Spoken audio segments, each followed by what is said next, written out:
for Environmental and Sustainability Sciences, the Academic Health System, the Center for the Digitalization and Development of Sundanese Culture, the Center for Innovation and Pharmaceutical Services, the Center for Nanotechnology and Graphene Research, to name a few. Equipped with a central science laboratory network and a science and technology complex in the Center for the Development of Science and Technology on the main campus, Universitas Padjadjaran has risen in its role as a leader in higher learning geared towards innovation. Unpad also fosters collaboration with other institutions involving all stakeholders. Universitas Padjadjaran commits in providing benefit and service for the good of humanity and the preservation of the environment. This is a great enterprise which cannot be done alone. Unpad believes that in the spirit of collaboration, this vision may be achieved. We invite you who have the same vision, a good intention to care for human life and the environment all over the world, to work with us, build collaborations, create a better world together. Universitas Padjadjaran grew out of the community and has made it its duty to give back not only in the form of the dissemination of knowledge and information, but also through socially responsible activities such as student fieldwork, community outreach programs, and action research seeking to make direct impact on the community.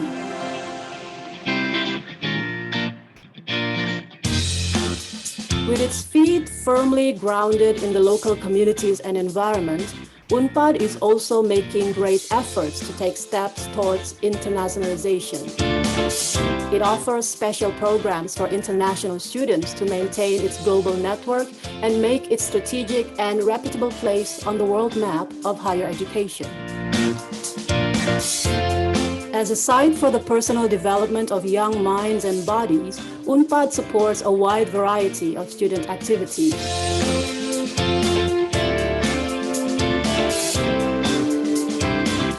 Unpad also provides students with libraries with an extensive collection of books, periodicals, and study materials, comfortable dormitories, health and fitness services, free on-campus transportation, and other supporting facilities which Unpad continuously upgrades and improves.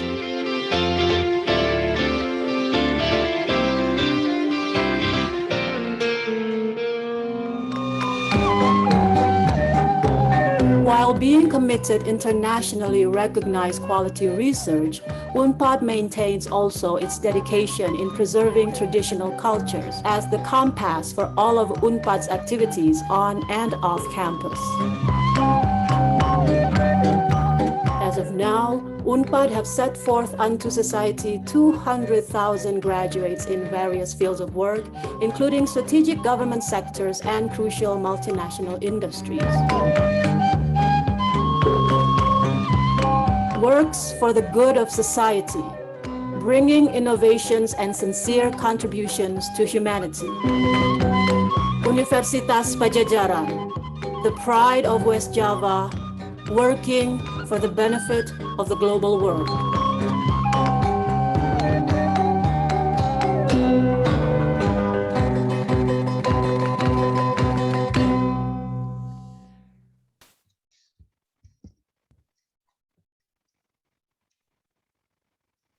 The distinguished Rector of Universitas Padjadjaran, Professor Dr. Rina Indiastuti, SAMCA.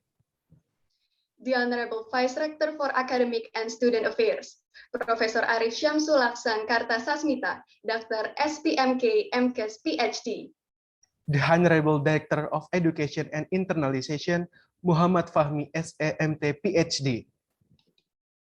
The Honorable Director of Student Affairs and Alumni Relations, Dr. Engbo Yosef Cahya Sunan Sakti Shah Alam, STMT. The Honorable Head of International Office, Roni Dr. MKes Aivo, PhD. The Honorable Head of Public Communication Office, Dandi Supriyadi, MA, PhD. The Honorable Dean of Faculty of Economic and Business Universitas Padjadjaran, Profesor Dr. Hajah Nunui Nur Afiyah, SEMS AKCA. The Honorable Vice Dean for Learning, Student Affairs and Research, Professor Maman Setiawan, SAMT, PhD. The Honorable Vice Dean for Research and Organization, Dr. Kurniawan Saifullah, SAMEC. The Honorable Head of International Unit of Faculty of Economic and Business, Universitas Pajajaran, Ersa Triwahyuni, PhD. The Honorable Keynote Speakers on today's agenda, Profesor Dr. Nuri Effendi, SAMA as the member of Badan Supervisi Bank Indonesia, Profesor Arif Ansori Yusuf, PhD. The Honorable Moderator for today's agenda, Muhammad Fahmi, SAMT, PhD. And all lecturers of Universitas Pajajaran, also of course, our beloved participants. Wilujeng Enjing. Good morning. Selamat pagi and welcome to the opening ceremony of Feb Unpad Summer Program 2021, ASEAN Business Environment Amidst COVID Pandemic, Opportunities and Challenges, on Wednesday, 11 August 2021 at online Zoom Forum. Feb Unpad Summer Program 2021 is an international event involving people from 14 countries as participants, speakers, and moderators. Through a virtual platform where 400 international students will learn, share ideas, build their confidence, and encourage friendship across nations. Before we start, let's prepare ourselves to sing or hear the national anthem, Indonesia Raya, and continue with Hymn Unpad.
Universitas kita Pajajaran tempat bernaung, insan abdi masyarakat, pembina nusa bangsa. Pajajaran lambang suci, alma mater yang tercinta, tempat dengan cita alma materku tercinta.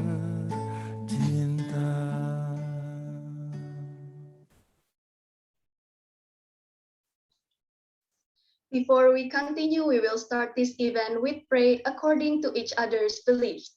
As we come together today, we give our thanks for the good gifts God gave us. Pray, begin.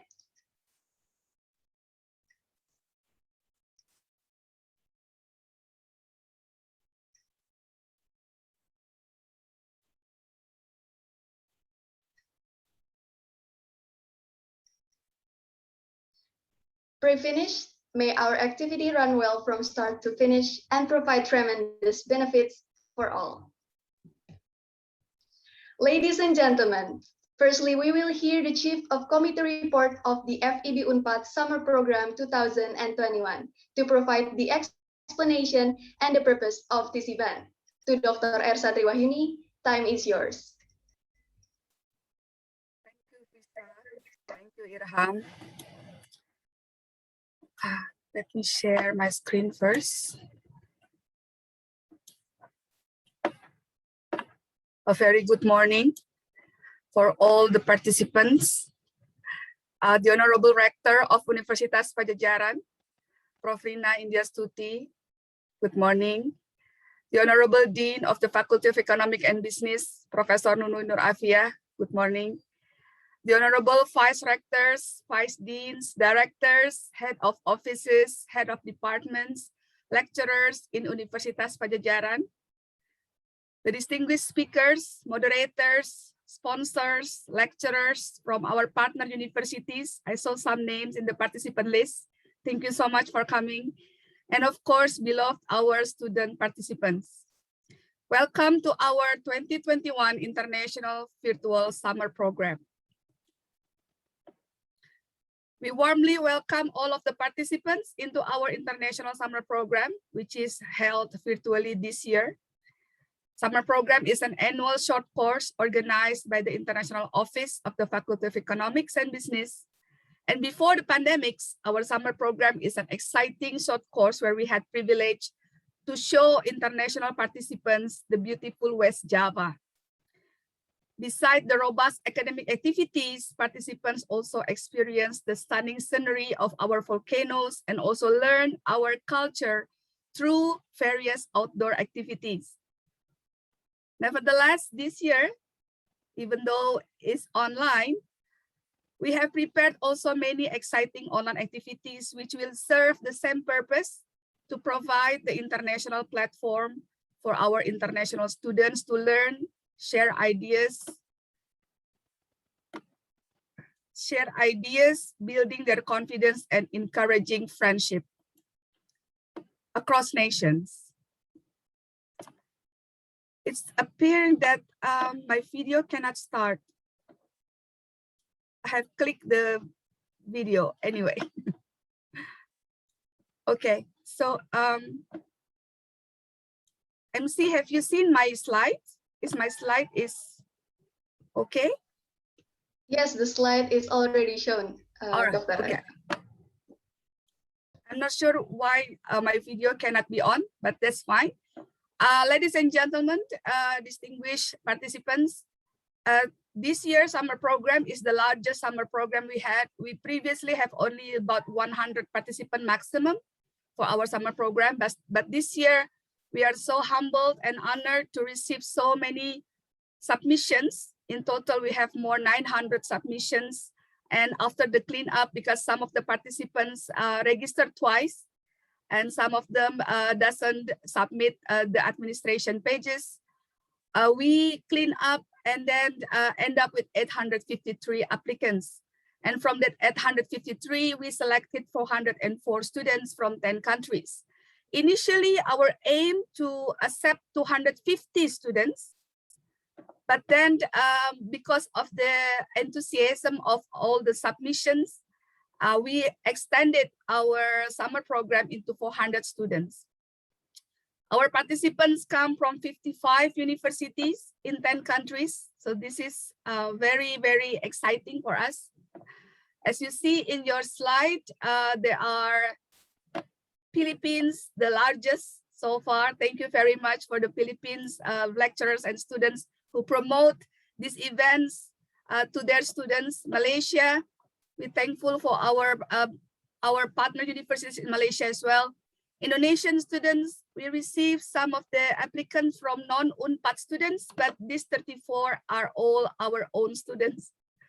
Pakistan, from National University of Science and Technology, thank you very much for participating. From Bangladesh, from Dhaka University of Bangladesh, from Thailand, from Afghanistan, Russia. In total, we have 404 students as our participants. These participants are already have pre-event briefing on Monday. So as you can see in the participant list, there are names of heroes and movies. I have Thor here, and then Super Wonder Woman, and so on. They have already met. All the teams, all the groups have already met within their groups and decided the name of the group. The name of the group should be something related with the movie, superheroes or others. And we also very proud of our academic sessions. Of course, there will be welcoming lecture today, which will discuss the economic perspective amidst COVID-19 and also the relevance of COVID to the SDGs in ASEAN. Very exciting topic. We're also going to have social entrepreneurship model tomorrow with speakers from Philippines, from Indonesia, digital ecosystem with speaker from Unpad and also from Malaysia, from USM. Business reporting and governance on Thursday.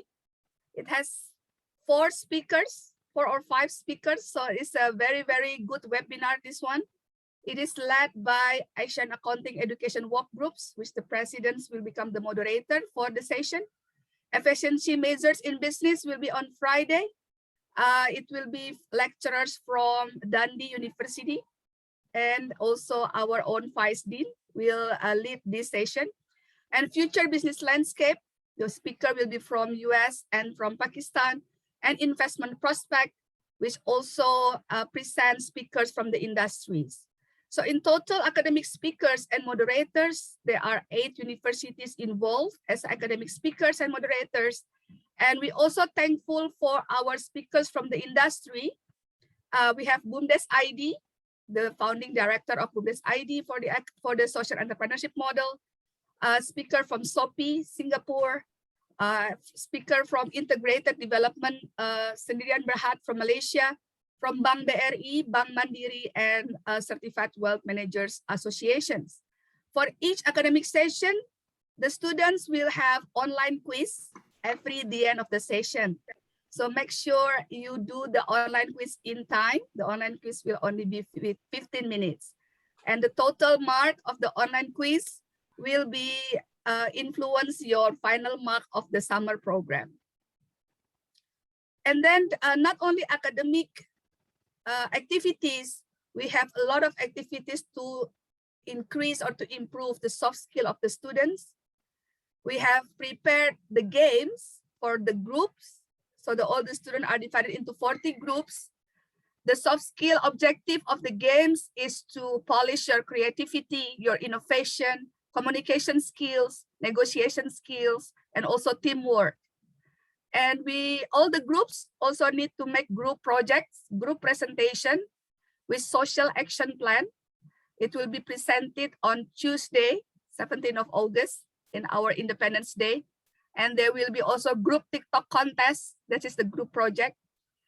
And the individual project, we also invite our participants to join the essay competition with SDGs related team. The due date for the essay competition is on Sunday noon. So Sunday, 15th of August. We only accept 50 essays for this competition.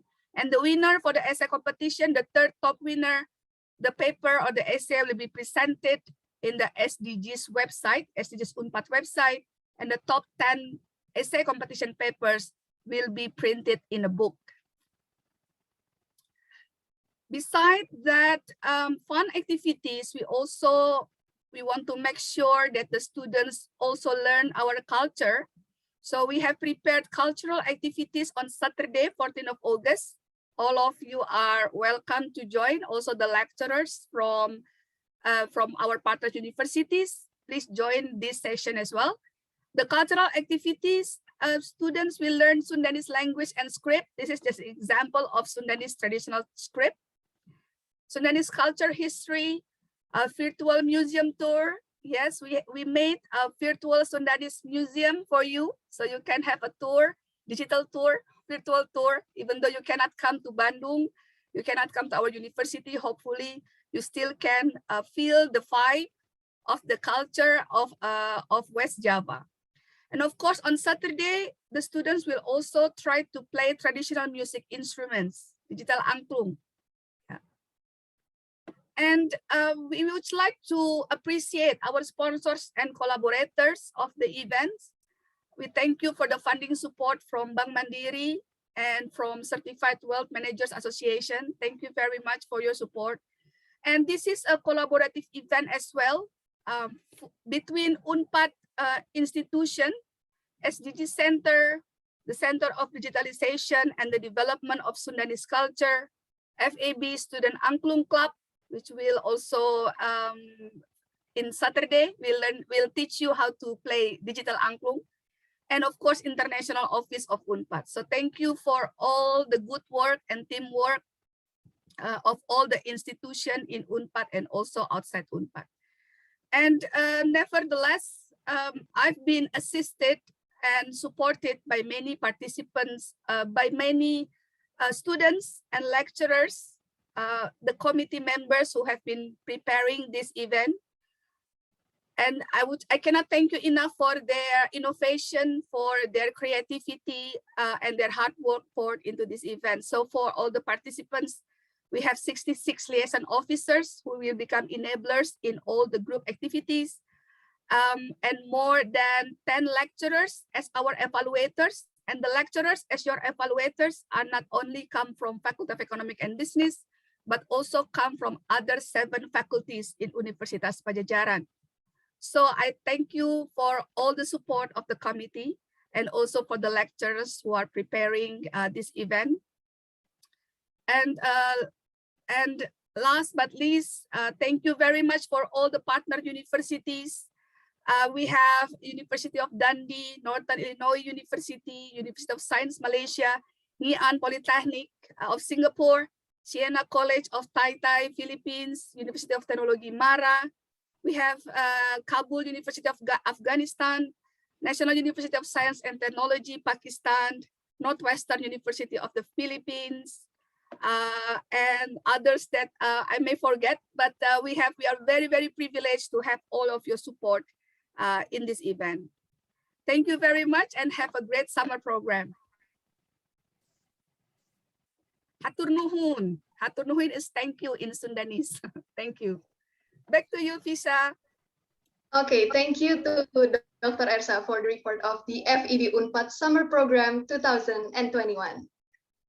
Next, to welcome all the participants from 14 countries, we will have a welcoming speech from the distinguished rector of Universitas Pajajaran. To Professor Rina Indiastuti, time is yours.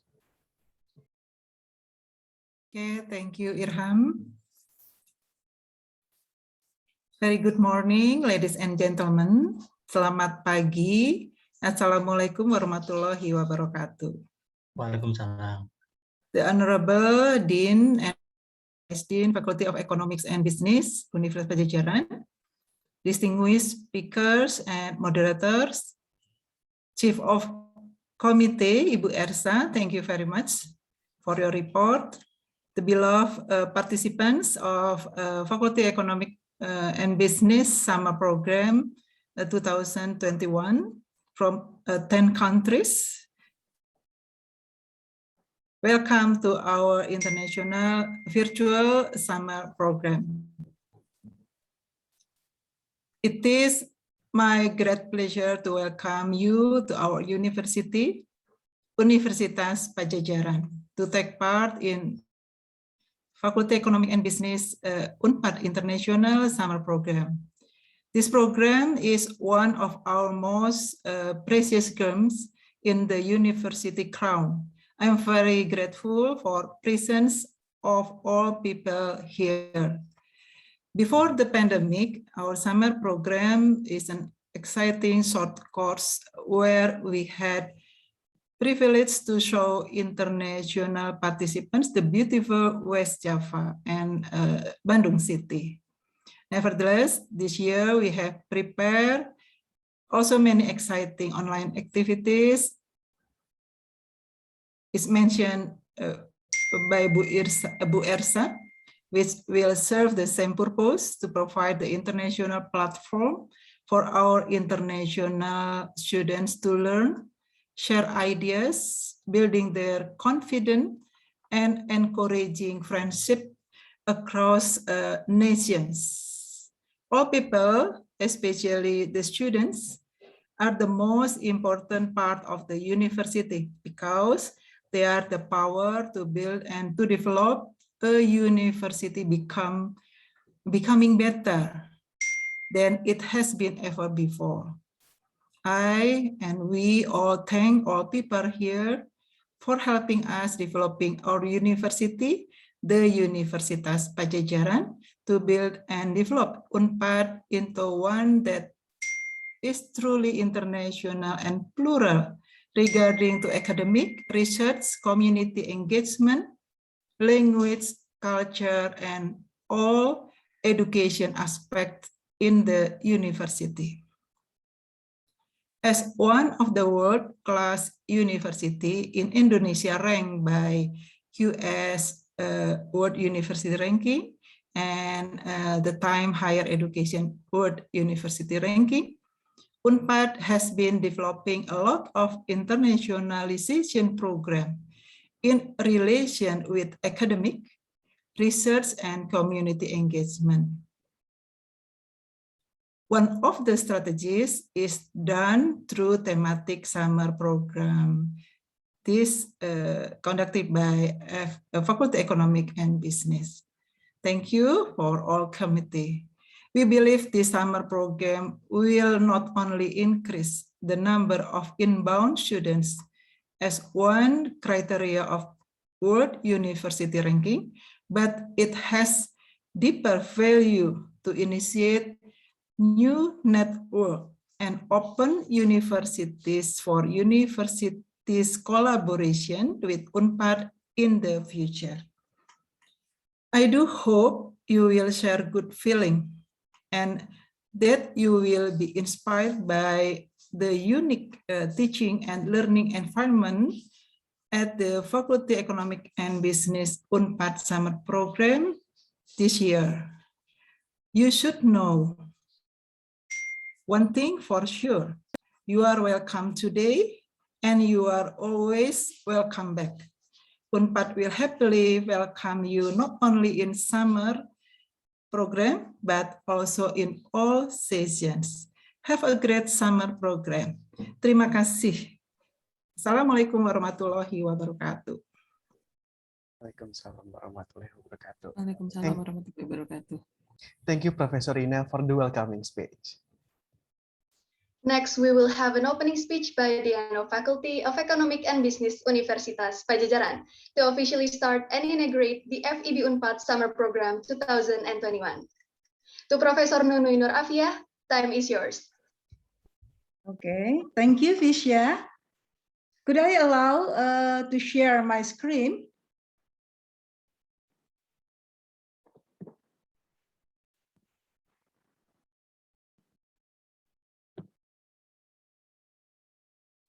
Yeah. Okay. Is it clear, my screen here? It's clear, Professor. Okay. Okay, thank you very much. Let a second. Okay. Yeah. Okay. Bismillahirrahmanirrahim. Very good morning. And then Assalamualaikum warahmatullahi wabarakatuh. The Honorable Rector of Universitas Pajajaran, Professor Rina Indiastuti, Vice Dean, Head of Department, Head of Study Program, Manager, Office Head, all the lecturer, and also all the around the world here. And then, of course, to all beloved summer program participants. Welcome to the Faculty of Economic and Business, Universitas Padjadjaran, and welcome to Bandung. It is my great pleasure to welcome all of the delegates here. Of course, it is very understandable that we have to create a virtual summer program due to the COVID-19 situation. Hopefully, everything is getting better. Although this year summer school conducted virtually, I hope everyone here still can enjoy the program. The summer program is not just about study, but also some fun. Hope you can enjoy the summertime by learning the new thing and also establishing international network of friends and colleagues from many Indonesian and also foreign university. The participant that mentioned by Bu Ersa is invited for 10 countries. Yeah, there are Philippines, Malaysia, Pakistan, Bangladesh, Afghanistan, Brunei Darussalam, Russia, Myanmar, Thailand, and of course Indonesia. And the participants come from 56 different universities. It is an outstanding achievement by our faculty, and hopefully we are able to follow it up with many successful events in the future. Well, I'll organize my welcome speech in 4 parts. Yeah, I would like to talk about our brief history, our organization, our academic staff, resources and program, and also our achievement in national and international. Let's first we talk about our brief history. Okay, so Universitas Padjadjaran was established on Wednesday, September 11, 1957. And the name Padjadjaran is taken from the name of the infamous Hindu-Buddhist kingdom of Padjadjaran, led by King Dewanta Prana Maharaja Sri Baduga Pakuan Padjadjaran, famous by the name King Siliwangi, from 1473 to 1513. Well, at the time of its establishment, Unpad consists of 4 faculties: Faculty of Law and Knowledge Society, and we are here, Faculty of Economics, Faculty of Teaching, Training and Education, later transferred to another university, and the Faculty of Medicine. Currently, the faculty manages 19 study programs, ranging from undergraduate, professional, master, and doctoral program. Then now we are talking about our organization.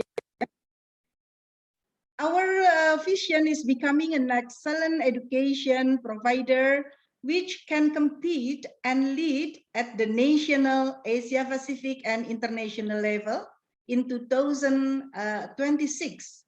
And we have here our mission. The first is establishing an integrated, professional, accountable, and conducive education service. And the second, producing high-quality research and thought and publication in the field of economic and business science, both in national and international level.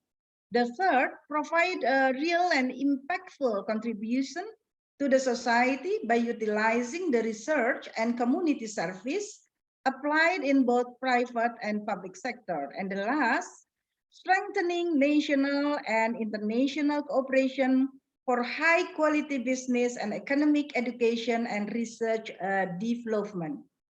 Well, here is our organizational structure, inaugurated in February 2021.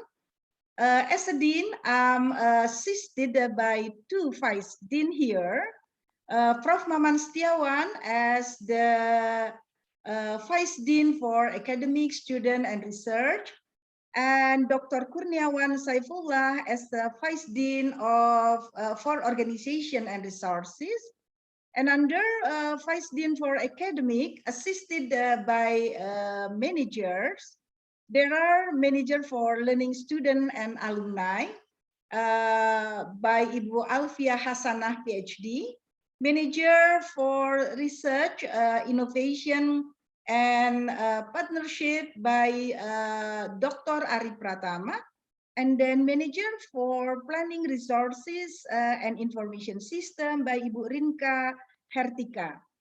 And as the Dean, I'm also assisted by head of quality assurance by Mainanda Kurniawan, PhD, and head of international office Ersa Triwahyuni, PhD, that as a chief of this summer program today.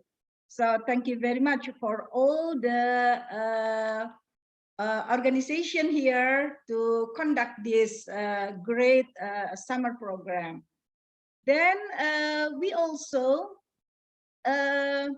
assisted, we have the very high professor and lecturer here. So we are the big family. We have the professor, lecturer, assistant, and associate professor, and also administrative staff. And student right now is 3,711 student under the Faculty of Economic and Business. Well, our faculty consists of 3 departments. There are accounting, economics, management, and business.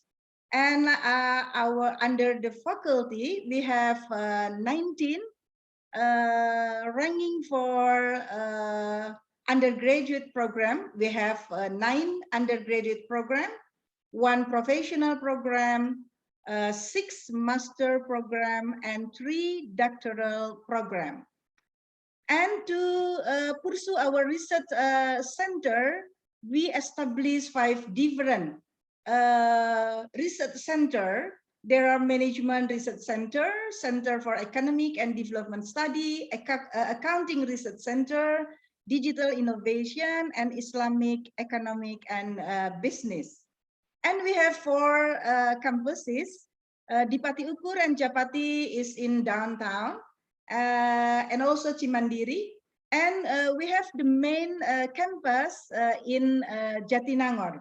Here is outside of the town in Sumedang City. And I hope since the pandemic over, we can invite you all here to our campus, yeah, in Jatinangor. Then here our achievement. We our accreditation by national body, we call BANPT, and also we accredited by international body like ABES 21 for all the study program since 2020, yeah. And then we also, as a member of EEPBS, of the Association of Advanced Collegiate School of Business, and also we accredited and recognized by ISO, is International Organization for Standardization, yeah, for our standard procedure, all of in the management aspect.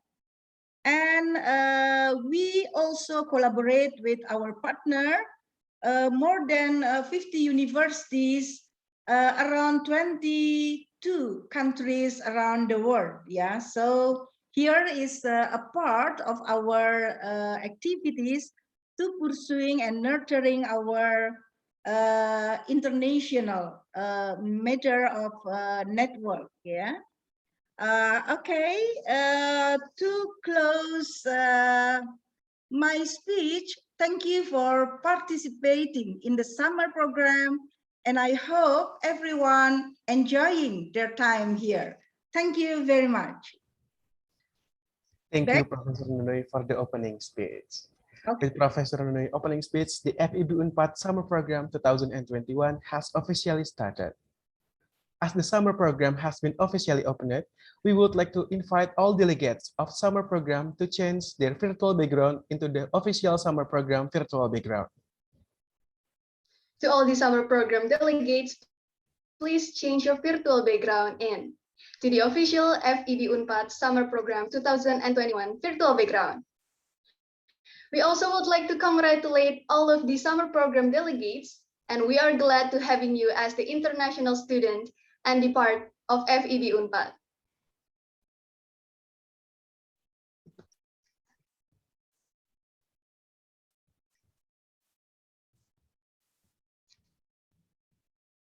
Once again, thank you very much for all the guests that have given their remarks to officially started FEB Unpad Summer Program 2021. Before we are moving to the next agenda, we will meet all the first interesting speakers and moderator. We will start our photo session with all the participants of this event. Yes, we are very happy to welcome our participants with our first photo session. So please open your camera, embrace your smile, and don't forget to use your virtual background to celebrate this event together. Please wait while the committee will do a documentation of this event.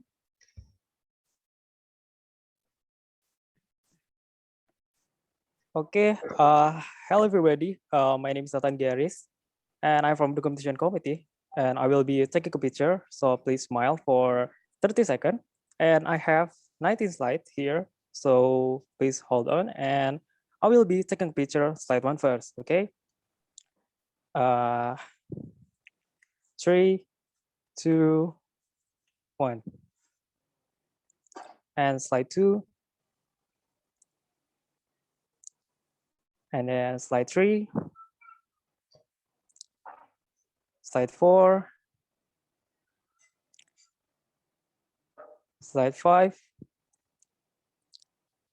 slide 6, slide 7, slide 8, slide 9, slide 10, slide 11, slide 12, slide 13, slide 14, slide 15, slide 16, slide 17, slide 18, and then slide 19. Okay, thank you everyone. Yeah, you're welcome. Many slides, yeah. Yeah, thank you for the committee and thank you for your time, all the participants. And now we will watch a special performance video of Keluarga Angklung FEB Unpad. Keluarga Angklung FEB Unpad, which was known of Cafe, is a unit in Faculty of Economic and Business Universitas Padjadjaran that raised from Sundanese music instrument culture. That's Angklung. Please welcome and let's enjoy a special performance by Cafe.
Let's give reaction to the cafe and what a wonderful performance, guys.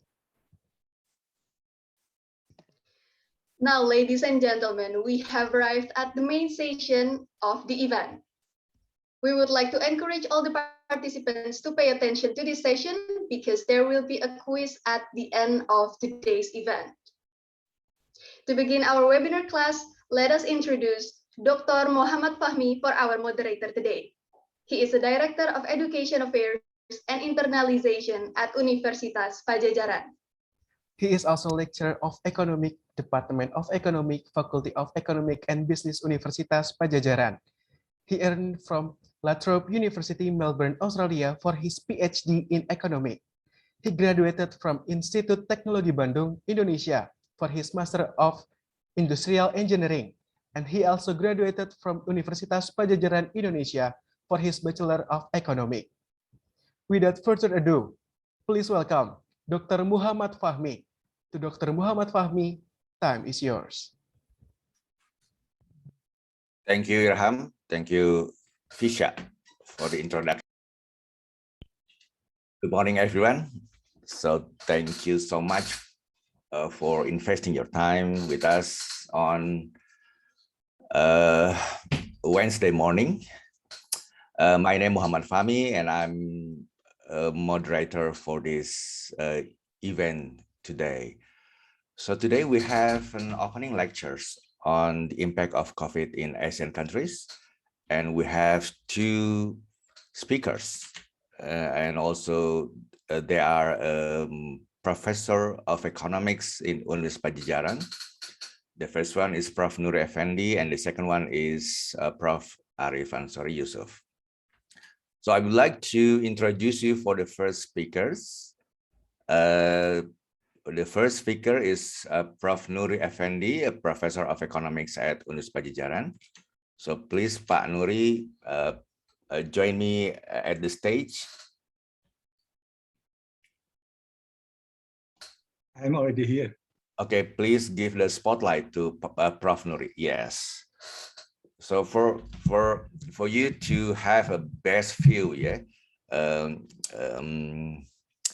get the lecture from Prof Nuri is using the mode of speaker in your Zoom application. So you could see Prof Nuri as center of the stage. So this is a virtual stage actually. So yeah, so in the stage you can see myself and Prof Nuri here. So before Pak Nuri have a lecture on COVID and economic in Indonesia, so I will like to introduce him first. Prof Nuri completed his doctoral studies at the University of Oklahoma, Norman, Oklahoma, United States, and earned a Doctor of Philosophy in Economics. Previously, he served as Dean of the Faculty of Economics and Business at Universitas Padjadjaran at period 2012 and 2017. Until now, he is active as lecturer and professor at Faculty of Economics, Universitas Padjadjaran.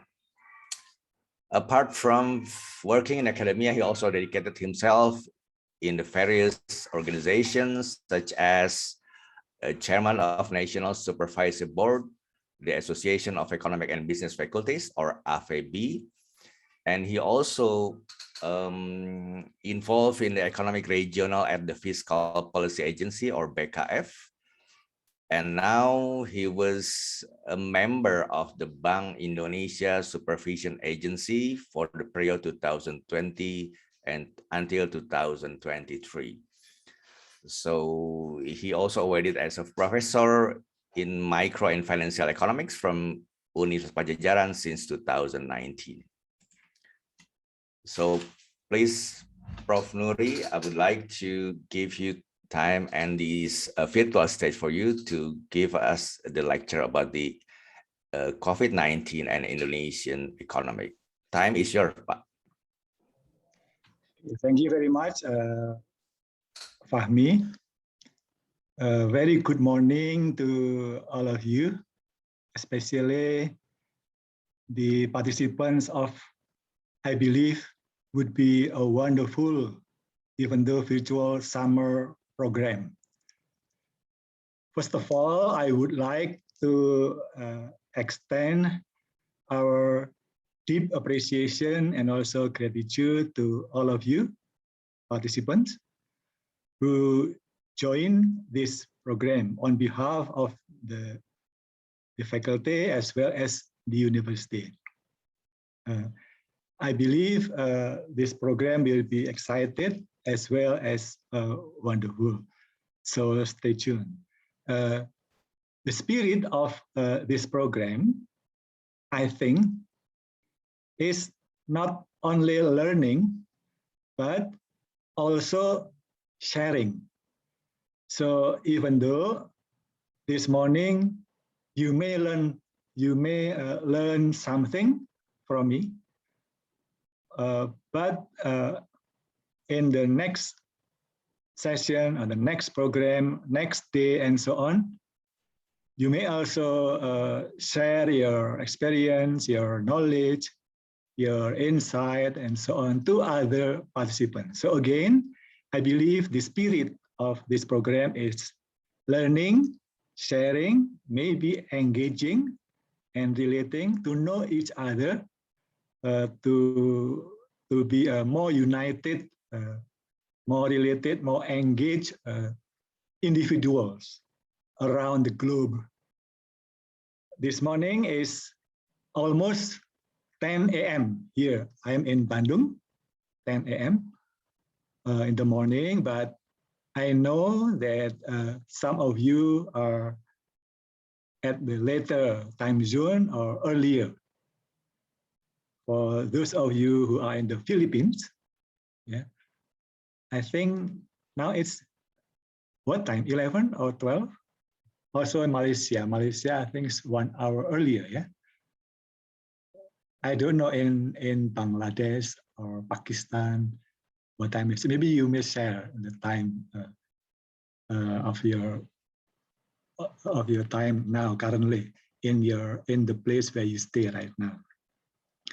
Okay, so for the next 1 hour or so, we would like to discuss about COVID-19 and the economy, either in a global perspective as well as Indonesian. Again, after I share my presentation, actually, I would also like to know the situation in your country, your region, your city during the pandemic, and what will be the situation after today, next week, next month, or even next year. If you look at my virtual background, I intentionally changed the background to something different, yeah? Because I think during this pandemic, now this is what we see usually, yeah? What we mostly see on the street. That used to be very crowded, even now in Bandung, might be empty or not very crowded. In terms of the environment, it may also good, yeah, because the pollution will be less, yeah. But in terms of the economy, yeah, especially economic activity, this pandemic has caused deep trouble to most of us, to all of us, not only developing countries, but also advanced or developed countries. Okay, without further ado, I would like to share my presentation, and I don't know whether you may have my presentation after this or not, but for me, I think if you like, you can also have my presentation after this session. Yeah, I mean the file. Yeah, you may ask the committee.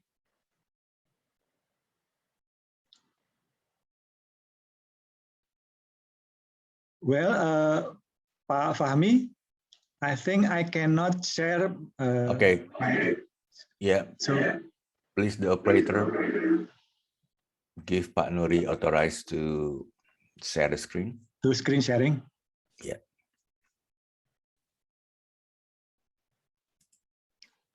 Materials will be available for all participants, Prof Nuri. It will be saved in the Google Drive and the link will be distributed.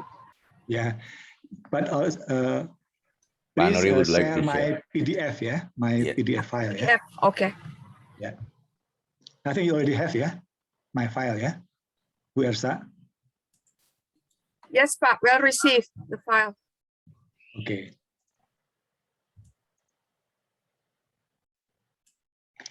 Okay, now I have shared my screen.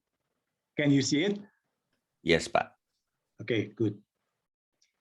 So again, the topic of my presentation is COVID-19 and the economy in a global as well as Indonesian perspective. Since English is not my native language, I would like to speak slowly so you can understand what I'm saying. And also,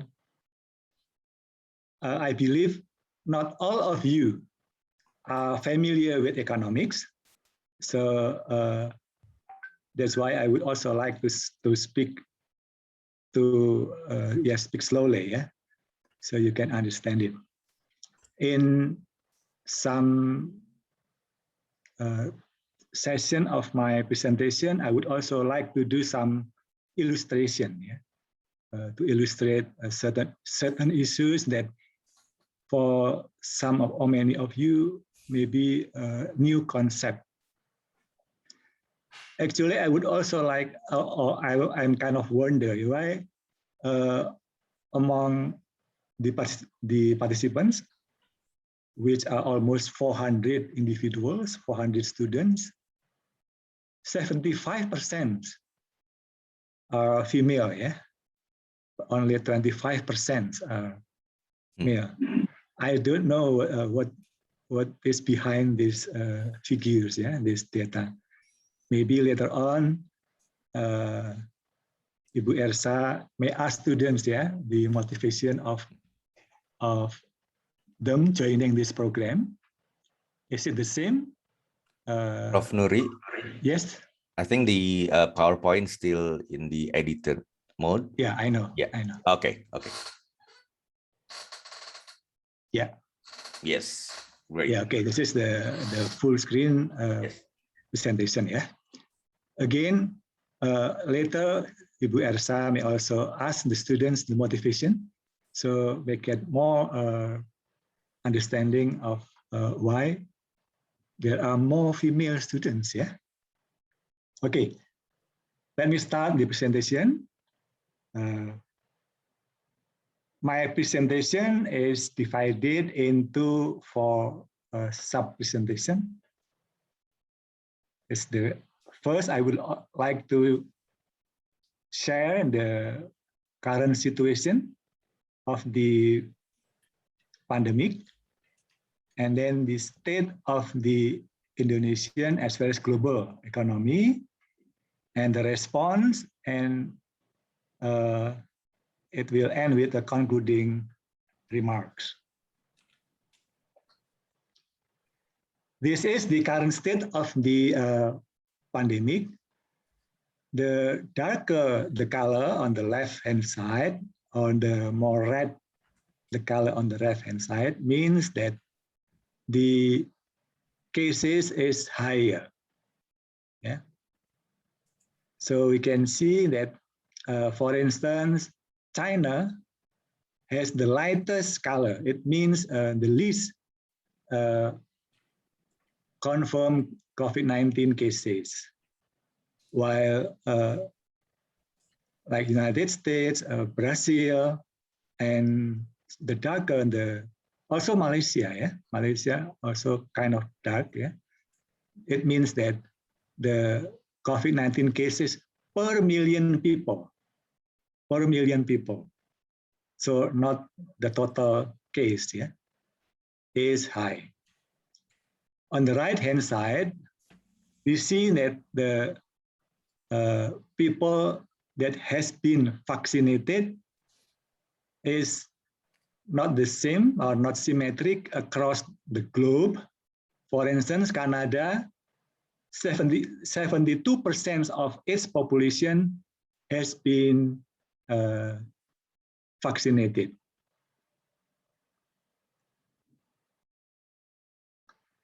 If you look at this second page, on the left figure, we see that there is an up and down of daily new cases.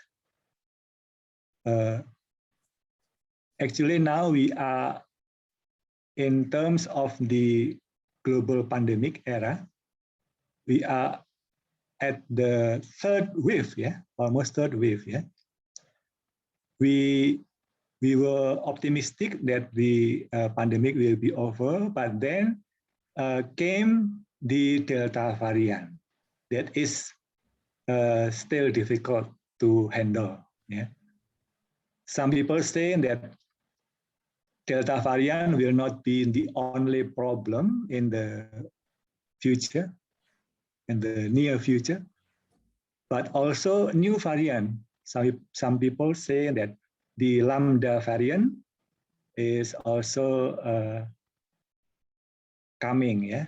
Hopefully, it will not come here in Southeast Asia as well as Asia. On the right-hand side, the fatality rate globally, we see that it is not increasing very much, but it is not also decreasing.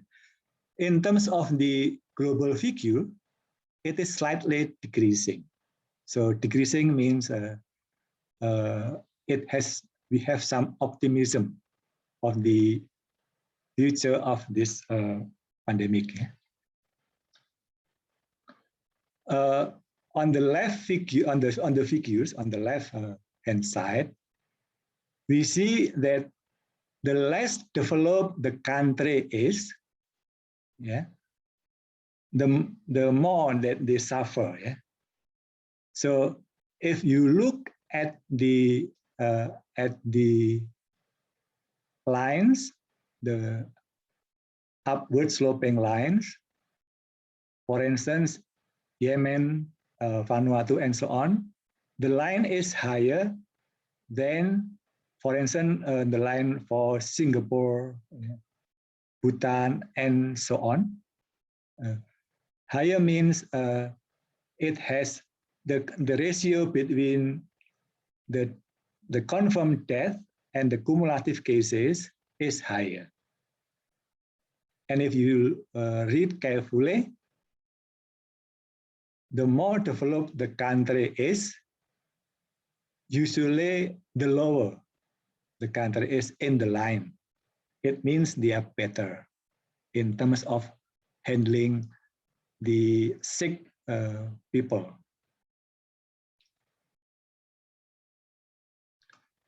This figure shows the pandemic and the global economy. On the right-hand side, we see that in 2020, all of the countries have negative economic growth. None of them has positive, except China. China is maybe the only big country that experience positive economic growth compared to other big countries. However, the good news is in 2021, this year, all of the forecasts of the economic growth are positive. So hopefully this will also mark an end of the pandemic era. On the left-hand figures, if you see the two spikes, let me circle it down. Great. So if you compare this region of the graph to this, you see that even though the economic growth is almost the same, negative, yeah, but the global trade during the crisis of 2008 and 2009 is actually more severe. The global trade drops higher actually, or larger compared to the pandemic era.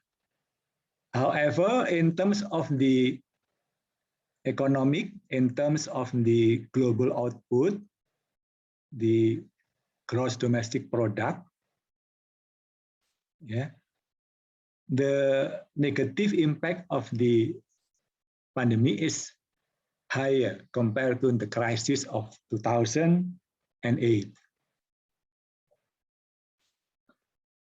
This is the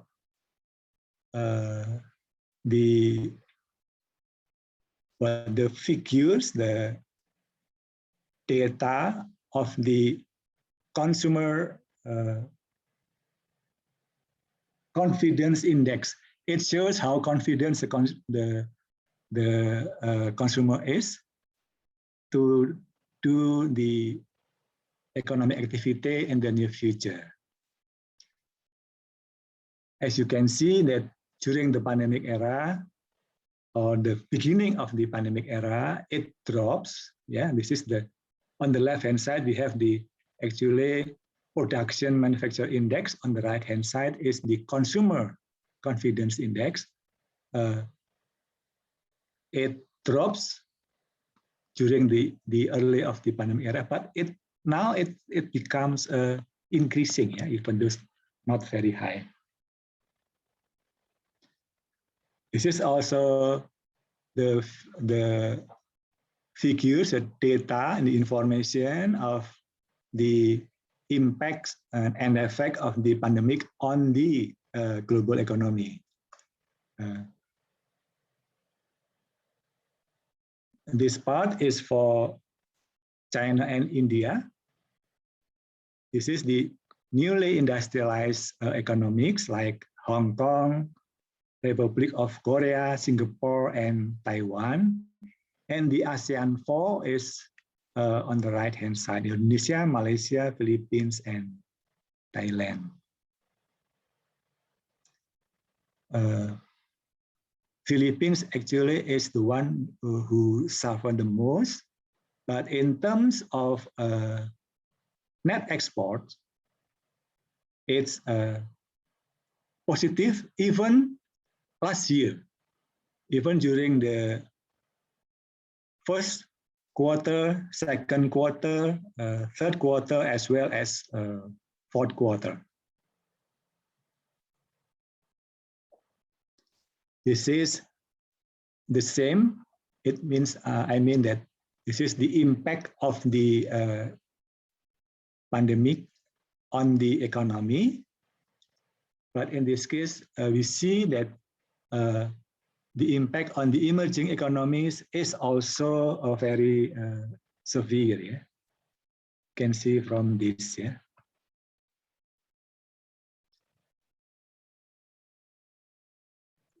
The prediction, however, for the 2021 and 2022 are all of them optimists. Are very optimistic. However, the figures among every countries are not the same. For instance, it is projected that in Southeast Asia, India will be the one who will grow the highest. Yeah. According to this forecast. Yeah. Indonesia is forecasted in 2021 to grow around 4%, 4 point something percent. Malaysia will be growing higher, around 1% higher. Philippines will be in the same region as Indonesia, around 4%. This is the figures for the economy of Indonesia. Again, in 2020, all of the figures of the components of gross domestic product are negative.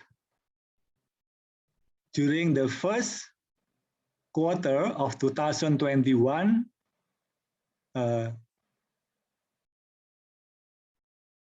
mostly still negative, but in quarter 2, 2021, Indonesia has experienced all positive economic growth in terms of the components of the gross domestic product. However, if you look at the left-hand side graph figures, the COVID-19 case is still very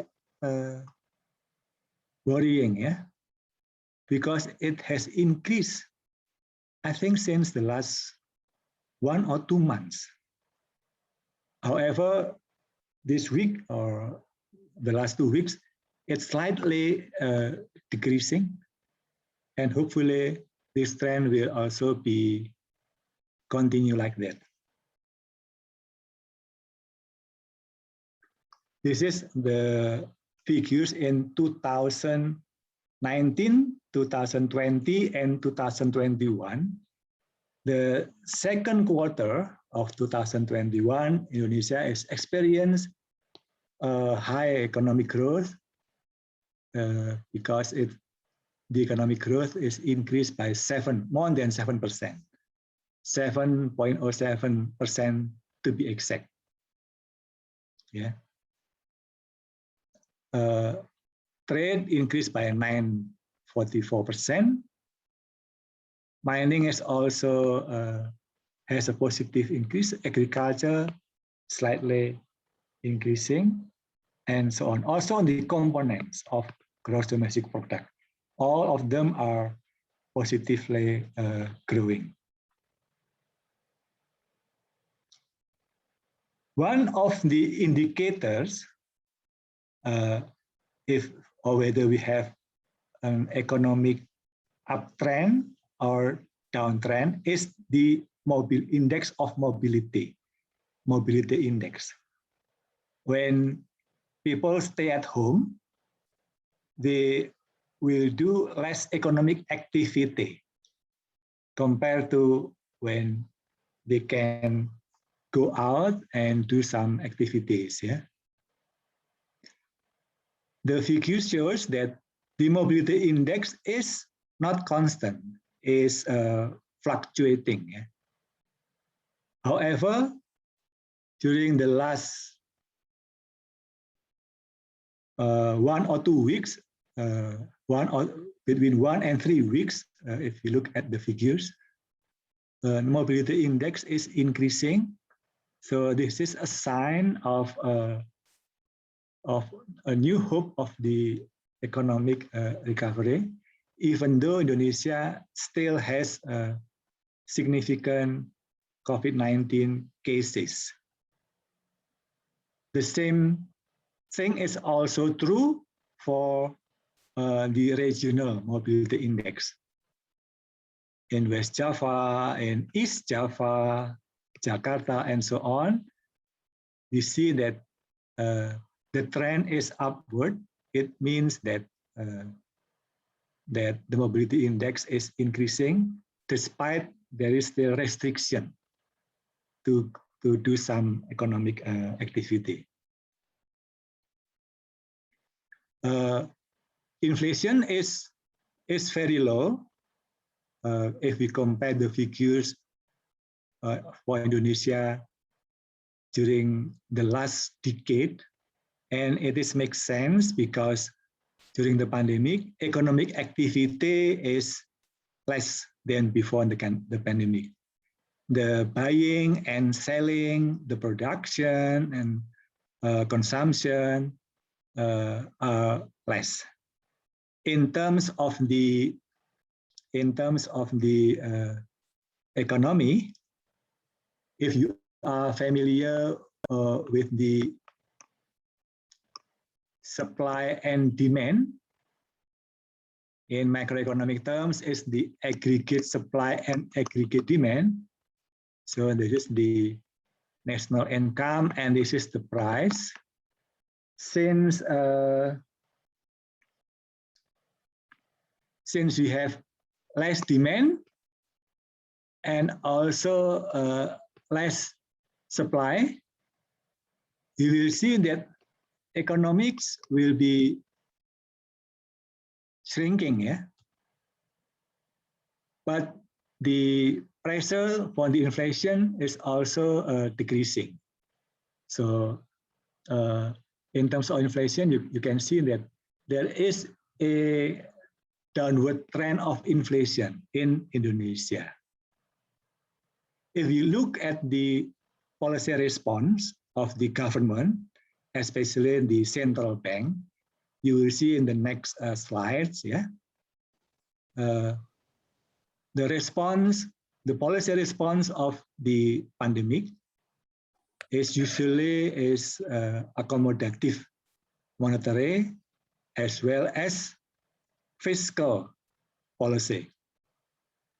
Again, for those of you who are not familiar with economics, fiscal as well as monetary policy mostly is impacting the demand side, yeah, the aggregate demand side. Okay.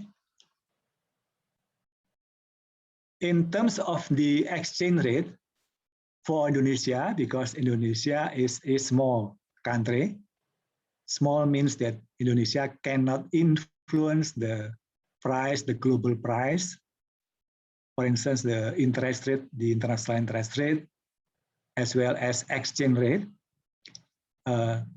Fortunately, during the last 1 year or so, the Central Bank of Indonesia has been handling exchange rate quite well. So you can see at the left-hand figures that exchange rate, the rupiah to United States dollar to dollar exchange rate, has not been fluctuating by much. So in other words, the exchange rate has been quite stable. This is very important, and this is a good news for doing international trade, because when the exchange rate is fluctuating, it means that uncertainty is also increasing. And when uncertainty increases, it will also means that the risk of doing business is also increasing. And that may hinder the people for doing trade, yeah, for export as well as import. But thankfully, and I think this is because of the wonderful response of central bank in anticipating the situation, they have a very good policy response. The exchange rate is stable. Yeah. If we compare, you can see the more detailed figures among countries in either in Southeast Asia, Asia, and around the world. Global response to the pandemic, because COVID-19 pandemic is not only an economic crisis, but also a health crisis. So the most important response, usually the first and the most important response, is to tackle the health problems. Yeah, most of the country is adopting the stringency of the pandemic response. On the left figures, you may see that the darker, on the more red the color is, this means that the country is adopting a more stringent policy. So the stringency index is higher, the darker the color. So for instance, India has a dark color because it may has a lockdown period of more than compared to, for instance, the US or the Russia. If you look at China, even though the cases of the COVID-19 is not as much as compared to other countries, it has a stringency index of more than, for instance, compared to even United States. Maybe so. It may be it is the case that why the COVID-19 case in China is low, because it adopts the stringency index, a higher the stringency index. Government response is not only using the stringency policy, but also in subsidizing the poor people. So on the right-hand side, you see that the income support, yeah, during the COVID-19. However, in this case, it may also be dependent on whether the country is rich or have enough resource of money or income or not. Of course, the richer the country, usually they will have a higher subsidy. So, for instance, the color of, what is the color? The color of green, maybe. Yeah, the green is it means that it has higher support, higher income support, higher subsidy compared to, for instance, the brown, red brown. The light gray area shows that the data is not available. It's not yet available.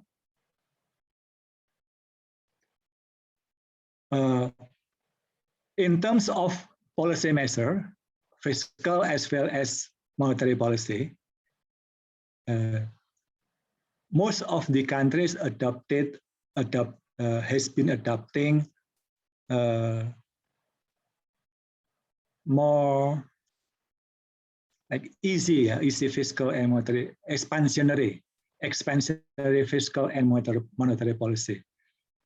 Even though it will also induce or increase the economic activity, but in the future it may also create some problems, because when you expand your fiscal expenditure, then the expenditure has to be financed mostly by debt, and it will create a higher budget deficit, and the deficit may be a problem in the future. So the government has to be very careful in designing and administering the policy measures, either fiscal, monetary, or other macro policies. In terms of the banking sector, the financial sector, most of the government has been trying to decrease the interest rate, the policy rate.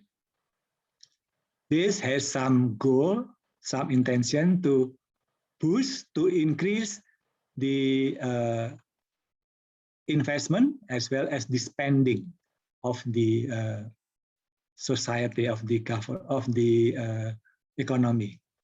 So to increase the consumption, yeah. However, it is not very successful, yeah, in Indonesia yet. I mean, even though the interest rate is at the lowest during the last decade in Indonesia, currently the government interest rate, the 7 days repo rate, the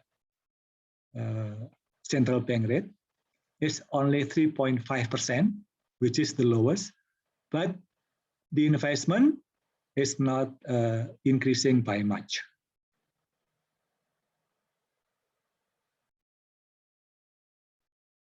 This is the same or similar data as the data in the previous data, but this is in Indonesia. The adoption of the mobility restriction approach, or in Indonesia we call it, earlier we call it PSBB, but now we call it PPKM. Yeah. The intention of the mobility restriction approach is to try to contain the COVID-19 viruses, but early on it may show some hope, yeah.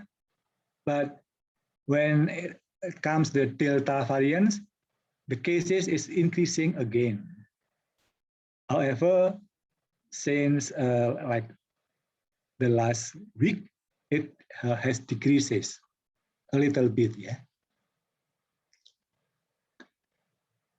The right-hand side is similar to the figures that we discussed from the earlier slide. The most famous economic response of the government of Indonesia is the National Economic Recovery Plan, or in Indonesian it is called the PEN, Program Ekonomi Nasional, ya, Pemulihan Ekonomi Nasional, ya, PEN. This is the highlight of the policy. Yeah. So in 2020, Indonesia, the government has dispersing as given stimulus and spending for the economic recovery program. In some way it is good, but it may create also a problem of higher budget deficit. This policy, of course, will have to be tackled in the future. So this is the strategy for like reversing the policy that currently is ongoing. So when the budget is deficit, it has to be tackled. The deficit has to be made lower. So the policy is in 2023 hopefully the pandemic will be over by then, the deficit will return to 3%, because nowadays it's more than 6%, yeah, which is not good for the economy. The higher the deficit, the budget deficit is, the more your economy is in danger. This is the more detailed explanation of the economic recovery program. So it has three main program or three main idea. First is interventions in the health problem, and then the flexible budget and structural reform. The number three, the last characteristic of the program is actually the goal of this program is to increase the investment. Okay, I will not read or talk about this in detail. You may read it later on, but the policy of the government as well as the central bank basically is to provide policy that is try to induce economic activity. So we call it accommodative policies. Or in terms of economics, if you ever studied economics in the classroom, we call it in the classroom an expansionary monetary as well as fiscal policy. In terms of the financial policy, the policy of the central bank as well as the banking authority is to provide liquidity to the financial industry, so that the money is available when it is needed for investment. And if that is the case, if investment is going back to its normal level, hopefully economy will also be going back to its normal activity as well. So production and consumption will increase, and in the end, it will increase also the economy, or economic will be growing. Again, this is the deeper explanation. In terms of the financial sector, especially in the banking sector, the liquidity is not a problem, but the channeling of the credit is. Yeah. So even though the interest rate, as we can see that interest rate, we can also see the interest rate as the price of money. Even though the interest rate is lower, but credit or investment still is not growing, still very stagnant. Yeah? This may also shows that the perceptions of the financial sector is still not very optimistic about the future. And it also shows that the opportunities of doing business is also still risky. So the business sector is not responding very well to the availability of the resources, financial resources. Even though financing is now kind of cheaper, but since the opportunity is not very promising, not many business people tries to grab the opportunity or this opportunity. Maybe most of them are still in a wait and see mode. Yeah.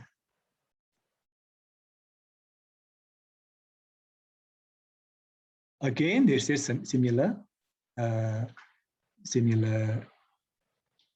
multiple explanation about the situation in the financial sectors. I think the policy for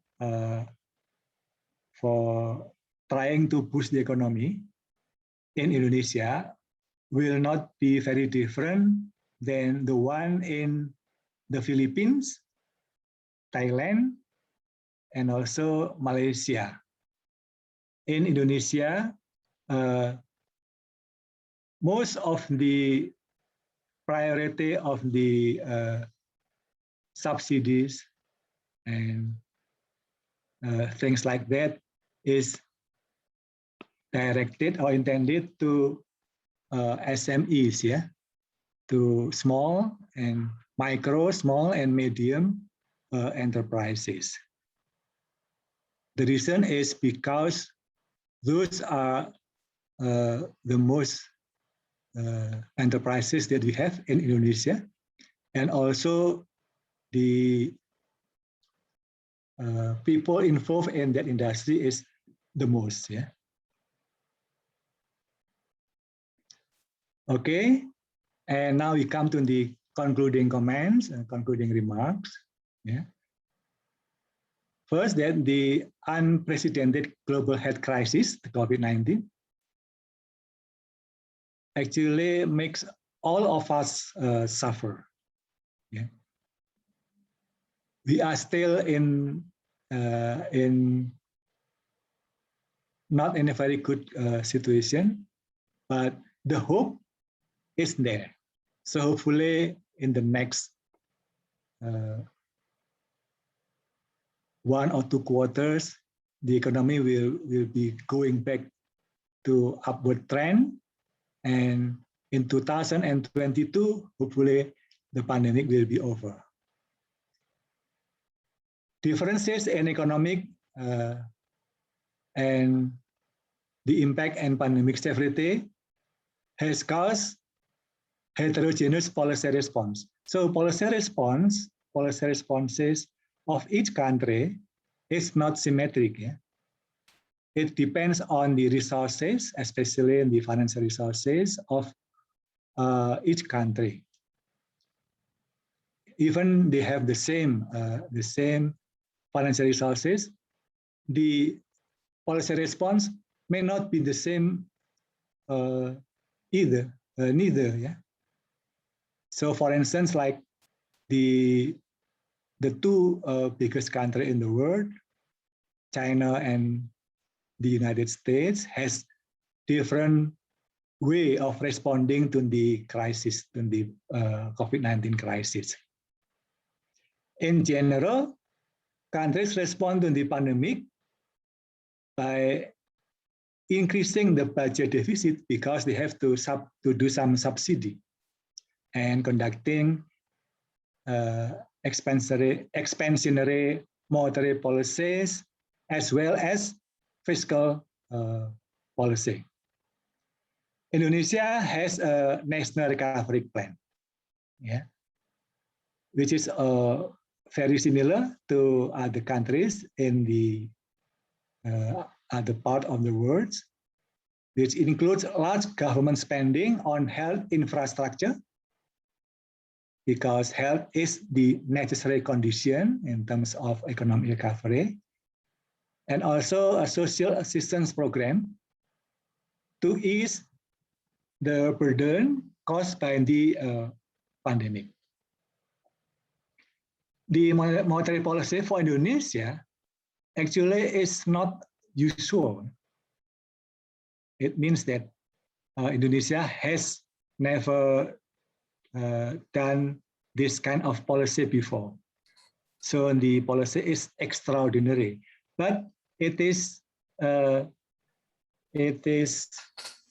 nevertheless has to be done to the situation which is also extraordinary, which is also unusual. So when you have an unusual situation, you may also need unusual policy response. Yeah.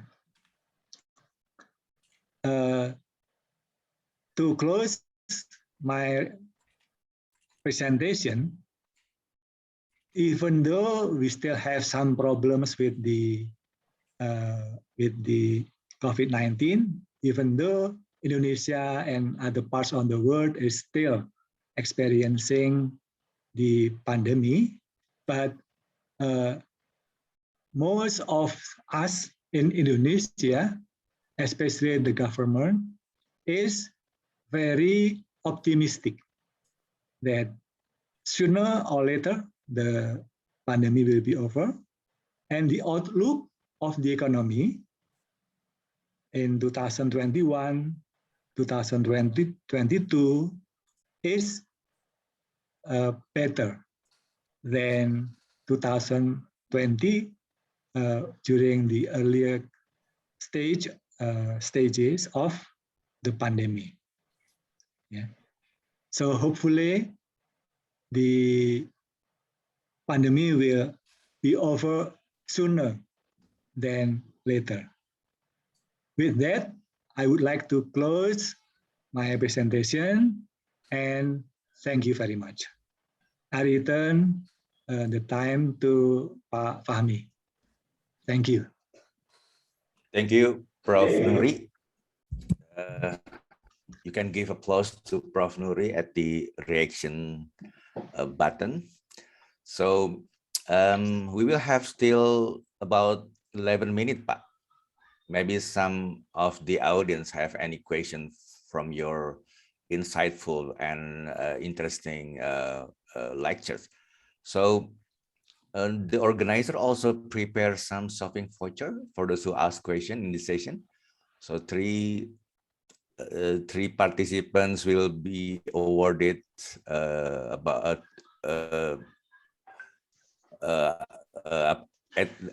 at least about $20, yeah, $20 you can shop in any marketplace. I think it's very interesting.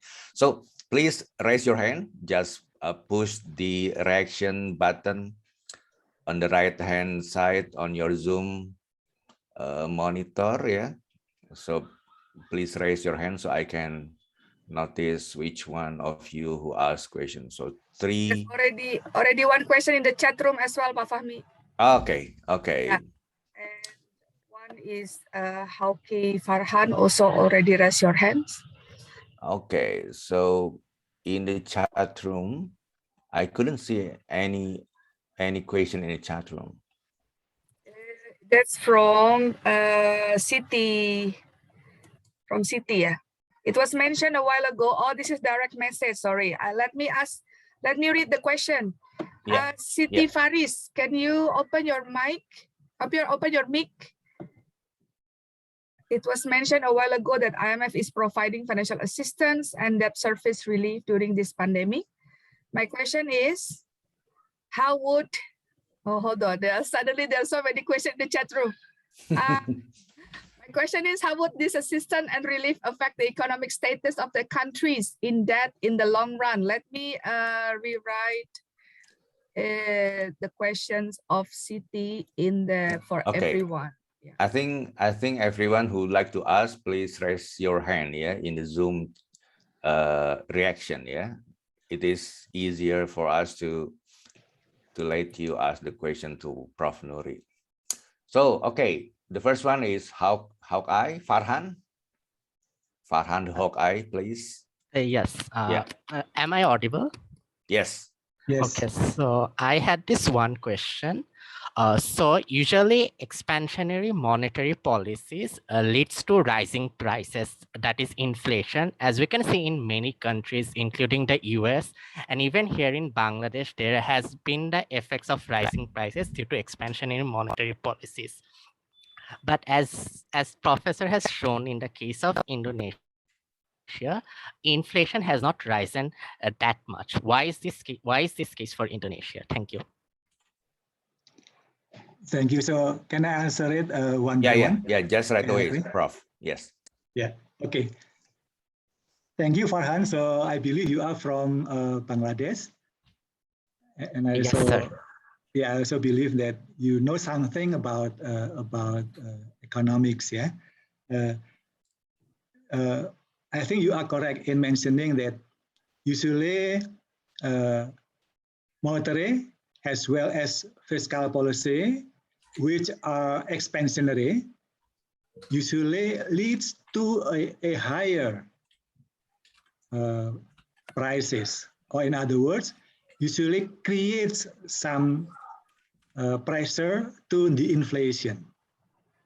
When we have easy monetary policy as well as easy or expansionary fiscal policy, usually inflation will be a problem. But this is not the case in here in Indonesia. So Farhan asked the question, why? Why is that? The answer is very easy, it's straightforward. Why inflation is not a problem yet for Indonesia? Because economy is still slowing down. Economic activity is not returned to the previous stage of the economy before the pandemic. So in terms of the let me illustrate with graph. Yeah. So let me share again the screen.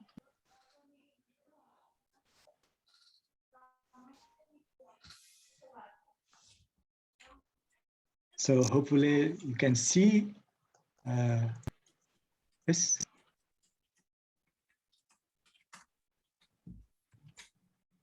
Okay. Yeah. The blank screen. Wait, I cannot.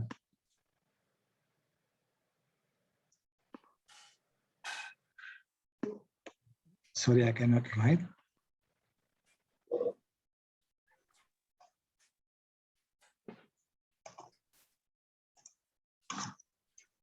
Let's use.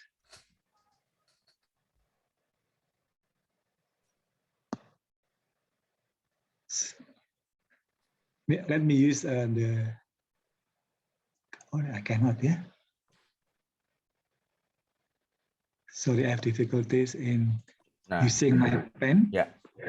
The pen is left hand side, maybe bottom. Yeah, should be on the left, yeah. But yes. Now why there is? Yeah, but oh yeah, hand. Now it's, yes. Yeah, okay. Still not working. Oh yeah. Okay, I think I have a problem with the screen. Yeah. Okay, now it's dead again. Still not working. Okay, sorry, I cannot use the screen. But let's. Okay, if you look at, but your answer is very clear, Pak. Actually. Okay, actually very clear. Yeah. So hopefully you get my message, yeah, Farhan.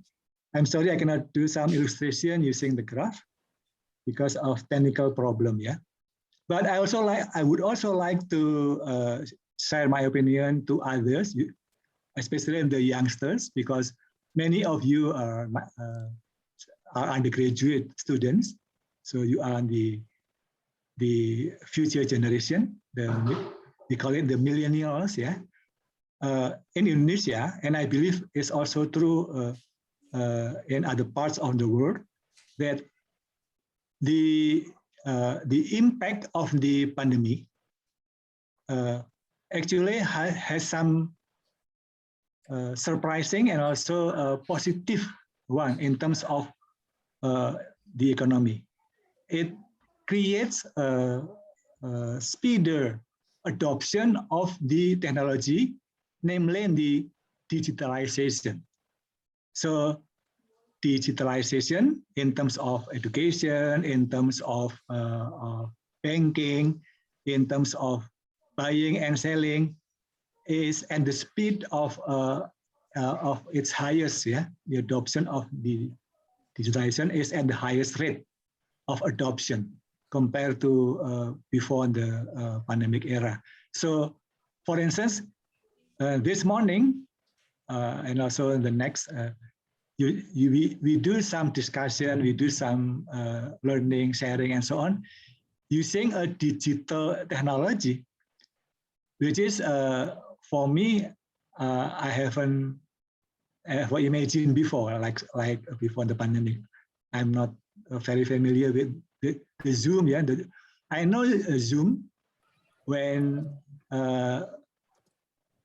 I have to teach my students and I have no other choice except using Zoom last year, like in May, perhaps, yeah, May last year.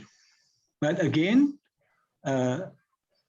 digitalization, I believe, is the key actually to doing economic activity in the future.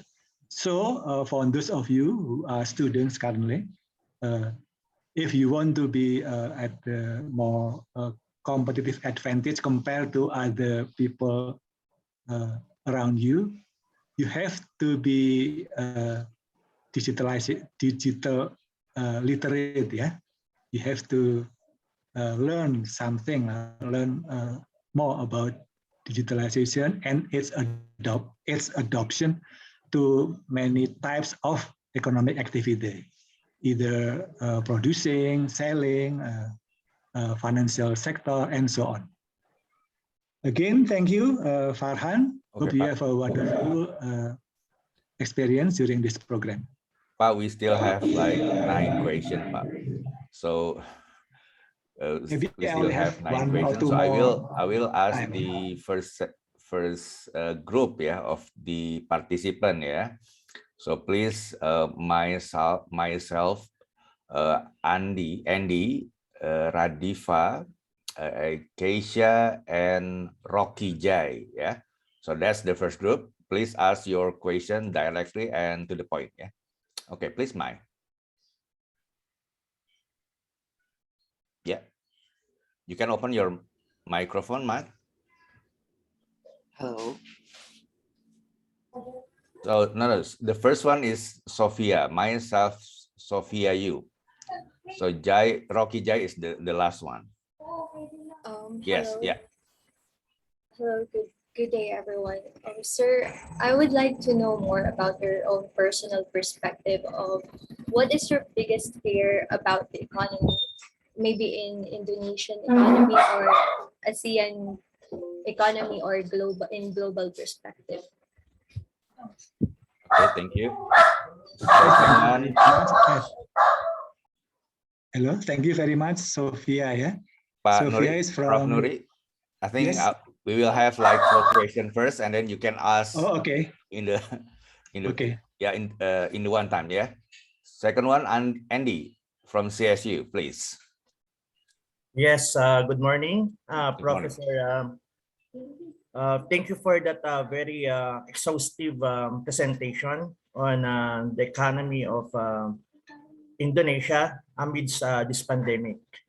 At this point in time, I guess I want to ask is how well prepared is the typical Asian household for the coming shock of lost jobs and income in light of a decade of debt deleveraging, continuous job growth, and low unemployment, coupled with weak wage growth and rising income inequality due to the prevalence of pandemic. You can answer this in the Indonesian perspective.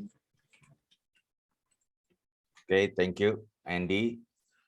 Next one is Radifa Arbiani. Radifa, please.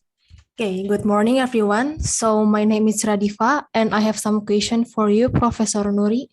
I'm curious why some of the countries don't make any difference in the prediction growth that you present to us earlier, even it's not increasing or decreasing for a little bit. And how come the credit is not changing from what I heard and conclude, even though the interest rate is low, like what you explained earlier? That's the reason or the factor behind exactly the same for those some countries? Thank you.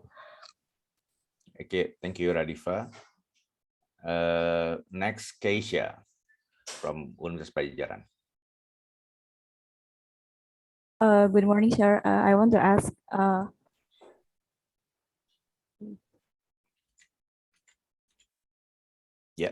please.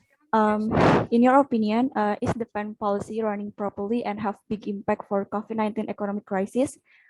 Based on your opinion, if you were a government, will it concerns the health or economic aspect first? Thank you. Okay, thank you, Radifa. The last one for this group is Rocky J, please, from UM Hello, Tagum College. Yeah. I'm just curious, sir, since you have been teaching economics for quite some time now. I'm just curious if what's your take, or what will you prioritize as an economist? Is it the growth of the economy or the health of the people? Okay, point taken, Rocky. So please, Prof Nuri, you could answer your. Thank you for the questions. I think it's very good questions, all of them. Yeah. First, I would like to answer the questions of from Sophia. Her questions is, let me know if I'm wrong. Yeah. The questions is, what is my biggest fear? Yeah, of the economy, of the policy that has been implemented by the government and so on. Yeah. Yeah, my biggest fear, and this may also be related to the questions of other individual who asked me questions. Yeah. My answer to that is that in economics, I don't know if Sophia is undergraduate also economics. Yeah. In economics, we usually do some optimization, we do it with constraint. Yeah, it means that resources, economic resources, is not unlimited. It is actually. Yeah. So, for instance, if we want to give subsidy to the society, to the poor, if we want to reduce our debt, if we want to increase the expenditure from the health sector to develop health infrastructure, we do not have, unfortunately, we do not have unlimited resources of funding on that. So the biggest fear, my biggest fear is if there is some critical point of that. Yeah, if the situation is getting worse and worse. Yeah.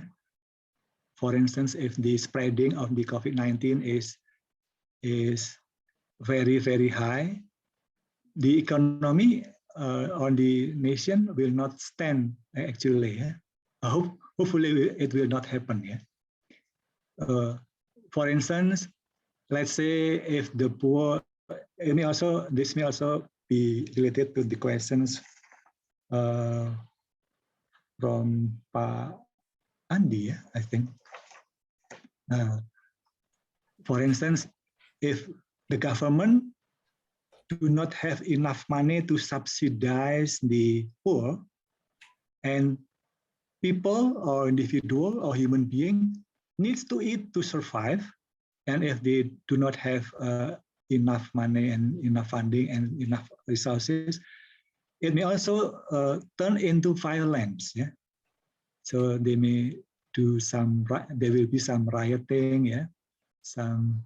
The criminality will be higher and so on. Yeah, so that is my biggest fear, actually. Yeah, I mean, in some way, if the COVID-19 is escalating, the economy may break down. Yeah, because COVID-19 is a multi-dimensional crisis. It's not only economy. It may also become a social problem. It may also become a security problem, yeah, and so on. So even though the government has done so much, yeah, to try to overcome the situation. In some way, it has some limitation. This is true for all the government. So hopefully, this is only on paper. I mean, hopefully this will not happen to any countries in the world. Yeah, but Sophia, that is my biggest fear. Yeah. This is also, I think, answering the questions from Pak Andi. Yeah? I mean, the situation, the problem is multidimensional, and it is not easy. There is no easy answer, actually, to the problem. There is no easy solution to the problem. So sometimes the government, for instance, the policy is not intended to, let's say, to reverse from the negative to the positive, but to reduce the negative impact. So instead of decreasing 3%, it tries to decrease only 1% of economic growth, for instance, something like that. Yeah, but for the government, as well as I hope for all of you, we have to be optimistic, because when we spread optimism, it will also create some optimism of some good aura, some good behavior to the other people around us. And it will also change our attitude, and if we are optimistic, yeah, and hopefully it will turn on the engine of the economy. When the economy is turning on, is moving on, then everything will be better, actually. Yeah? So that is my belief. Yeah. Again, I hope this is my my advice to all of you. And again, this is we learn and we share. So I would also like to ask you to spread optimism, yeah, to any people around you. Yeah? Because optimism is the key, one of the key ingredient for us to overcome the problem. This is the big problem, not only for Indonesia, but I think for all of us around the world. And for Radif,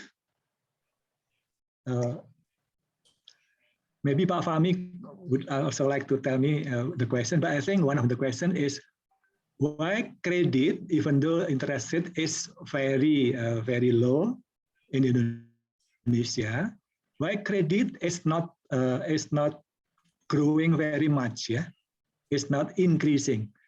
Again, I have explained in my presentation. One of the main reason is that because people do not have do not confidence enough in the future of doing business. Yeah? They are still in a wait and see situation. The uncertainty of doing business is still high. It means that the risk of doing business is also, for most people, are still high. And I would also like to mention that this crisis, the COVID-19, actually is not only speeding up the adoption of the digitalization, but also is changing the landscape of the economy.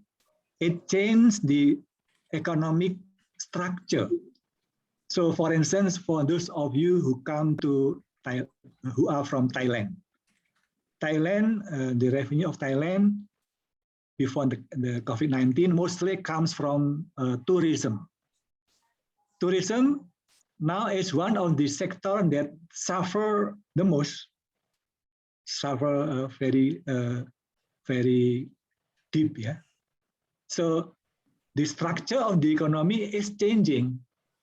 For instance, from tourism, now maybe Thailand has to move to other sector of the economy. For instance, manufacturing, or for instance, transportation, or agriculture. Yeah, agriculture. So that is also the number two important thing that we have to take into account, yeah, of the impact of the pandemic. Again, number one is the adoption of the digitalization to many parts of economic activity. And the adoption of the digitalization in doing business, in selling, in producing. And number two is the changing of the economic sector. So for those of you who, let's say, before the crisis is becoming working in the tourism area, tourism industry, now you may need to do something else, yeah, or you may need to do it in a different way, yeah. Okay, that is. Yeah. I think you already answered our question, sir. Okay. So I will move to the second group, yeah. Please, Firdaus. All right. Good morning, Professor. We can see that the Indonesian economy is increasing in the second phase of 2021. In your opinion, why do you think this happens even when the COVID-19 cases are increasing? Thank you. Okay, thank you, Firdaus. Next is Aiman. Yeah.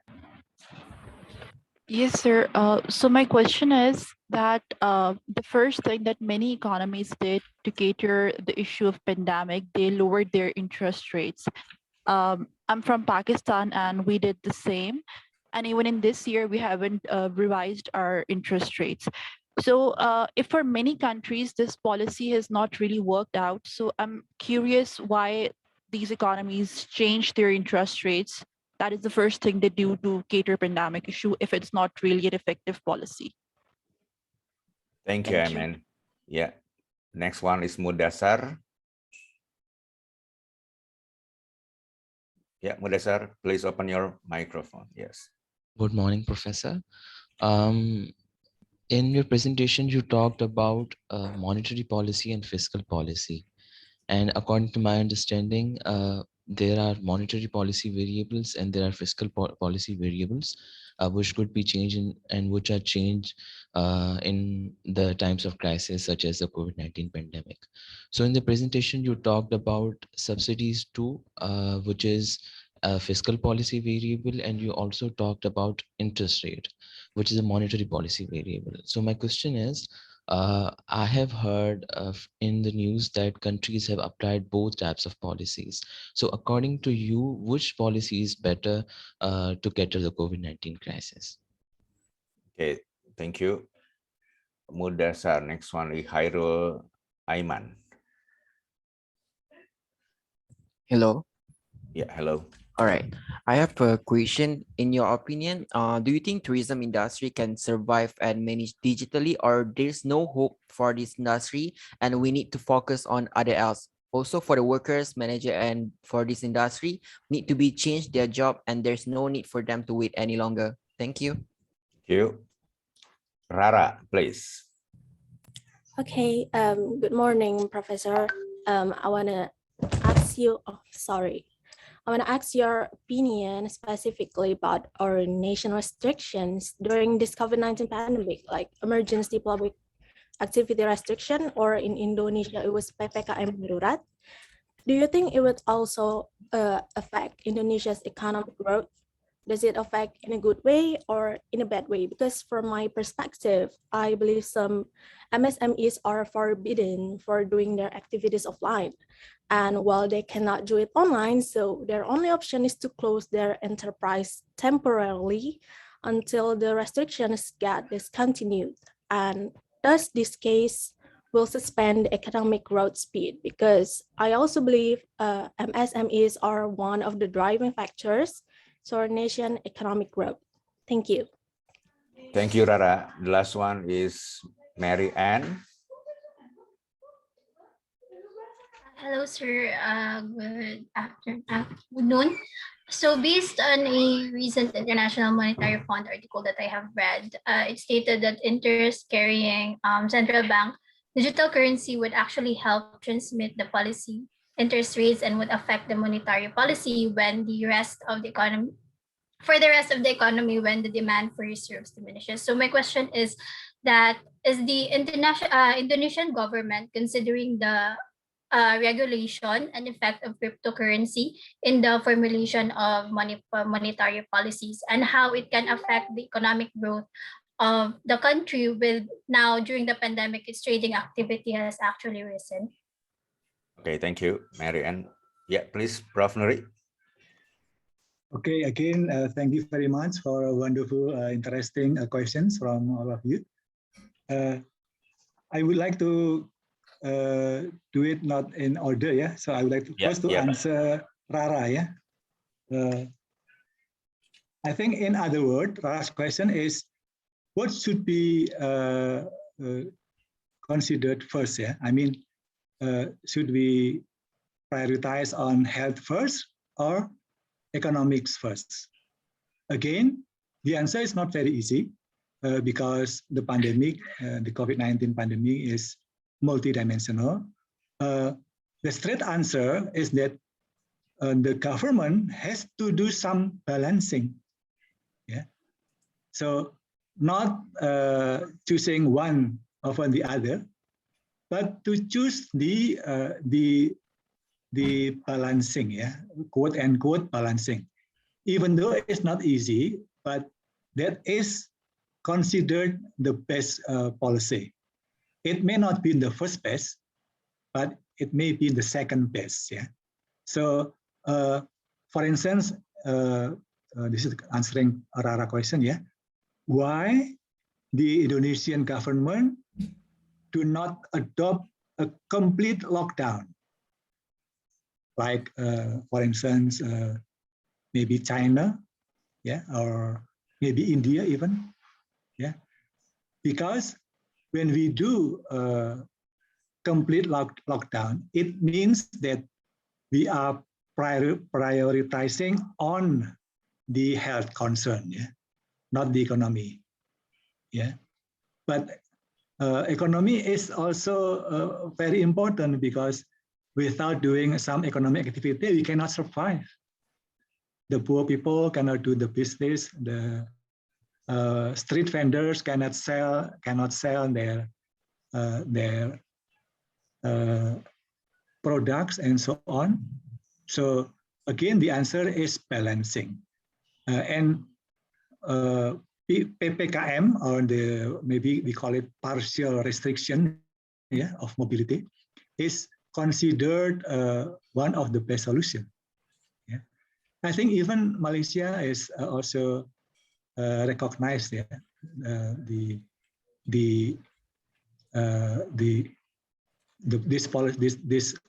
advantage of this policy. Yeah.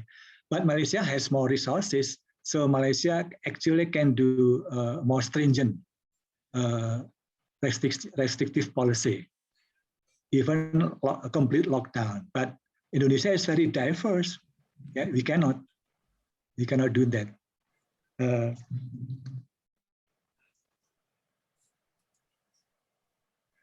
And okay, the questions from Firdaus, yeah. Why in second quarter, yeah, the Indonesian economy is increasing by actually very significant, yeah. It's 7.07%. Why is that? Actually, at least there are two answers for that question. The first is because during the second quarter last year, Indonesia has decreased so much. Yeah. To give you an idea, let's say if we have a number, let's say 200, and it becomes 100, yeah, it means that the economy is decreasing by 100%, because 100 minus 200 divided by or 50%, yeah, by 50%. The economy decreased by 50%. So 100 minus 200 divided by 200. So minus 50%. But when we go from 100 to 150, it increased also 50%. Yeah, because 150 minus 100 divided by 100 is 50%. So it means to increase is easier, yeah, than to decrease, yeah, because of the formula of the growth, yeah. So let's say comparing the two figures that I mentioned, from 200 to 100, the economy is decreasing 50%. From 100 to 150, the economy is increasing also 50%. So it only needs to increase by 50%, by 50 to increase 50%. But it needs 100 to decrease 50%. That is one reason.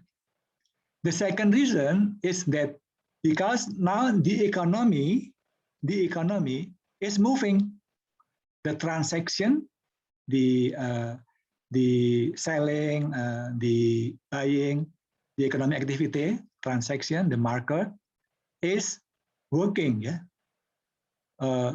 And for that, there are several reasons. First is because of the adoption of the digitalization.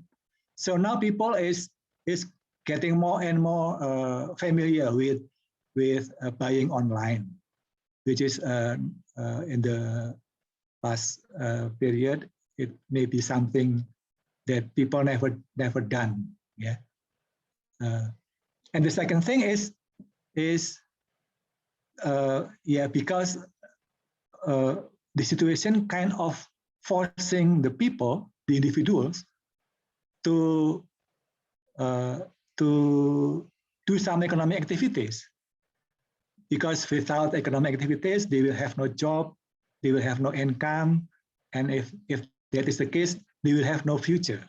So they kind of more becoming more and more risk taker.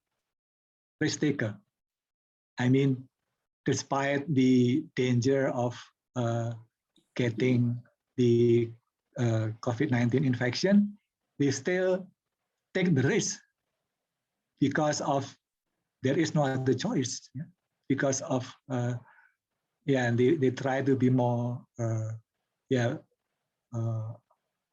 forward-looking, yeah, looking in the future.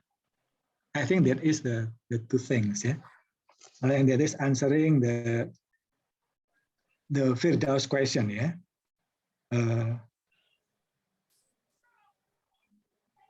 Okay, and from Pakistan, I forgot the name of the lady from Pakistan, but the question is, even though it is not effective, why interest rate is still keep low, yeah?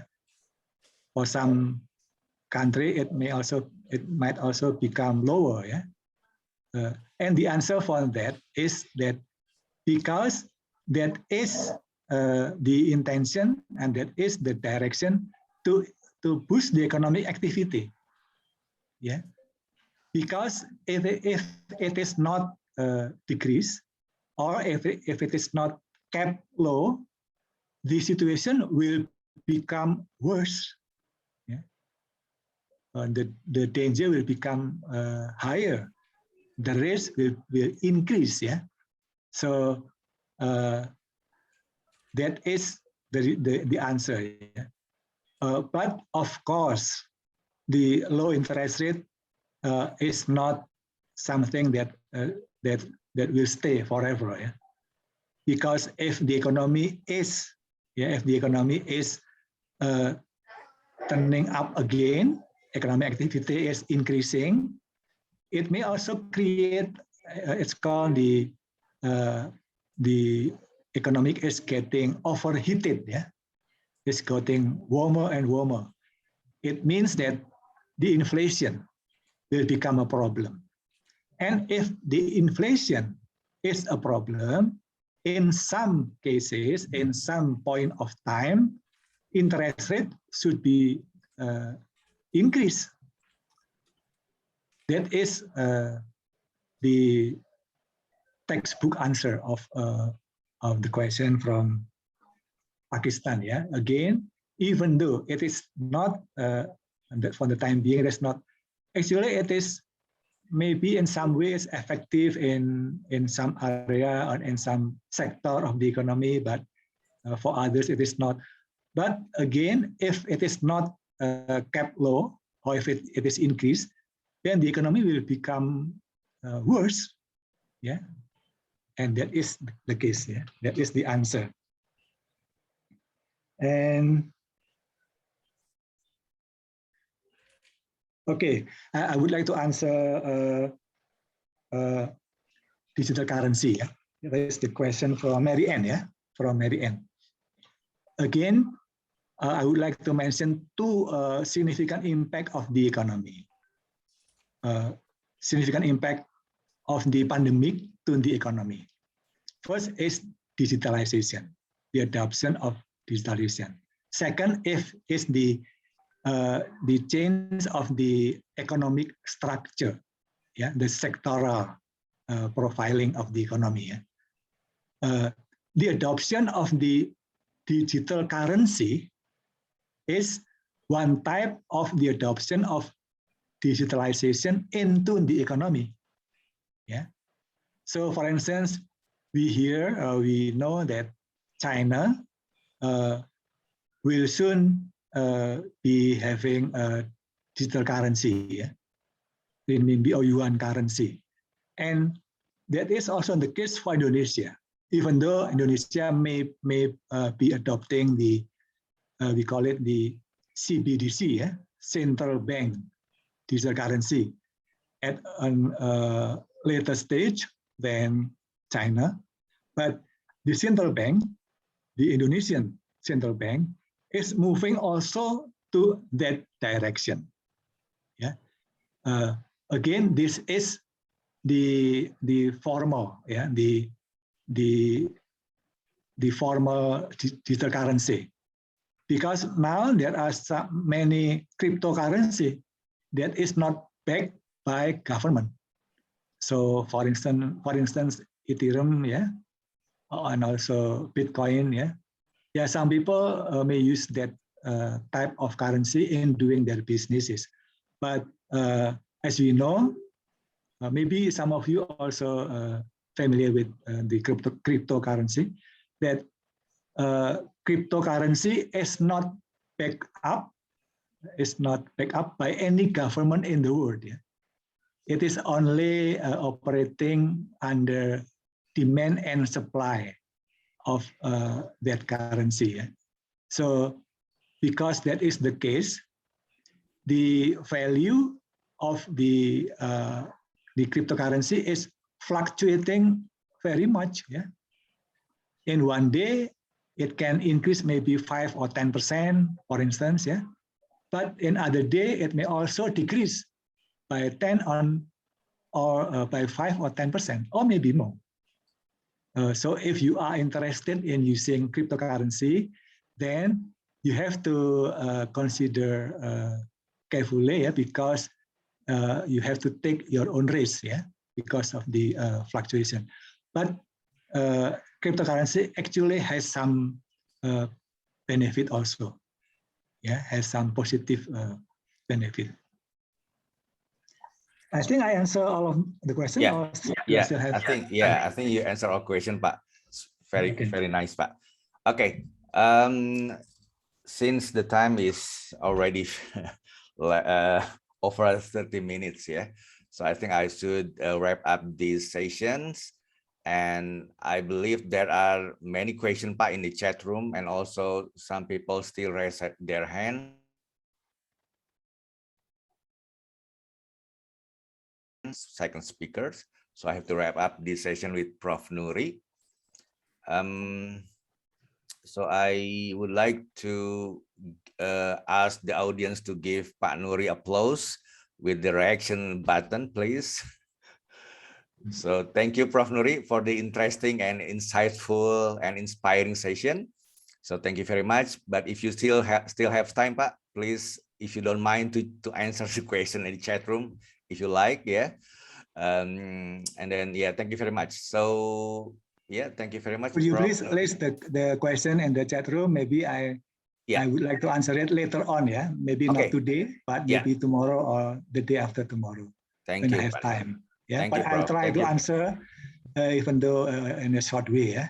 Okay, thank Again, you. Thank you for the opportunity for me to share my knowledge, my experience, my presentation, and I do hope that it is useful for you knowing this presentation, and also hope you enjoy and have a great and wonderful summer program. Thank you very much. Thank you, Prof Nuri. So I may leave, yeah? Yeah, I may yes, leave yes, the Pak. room. Please, Pak. Yeah. Thank so you.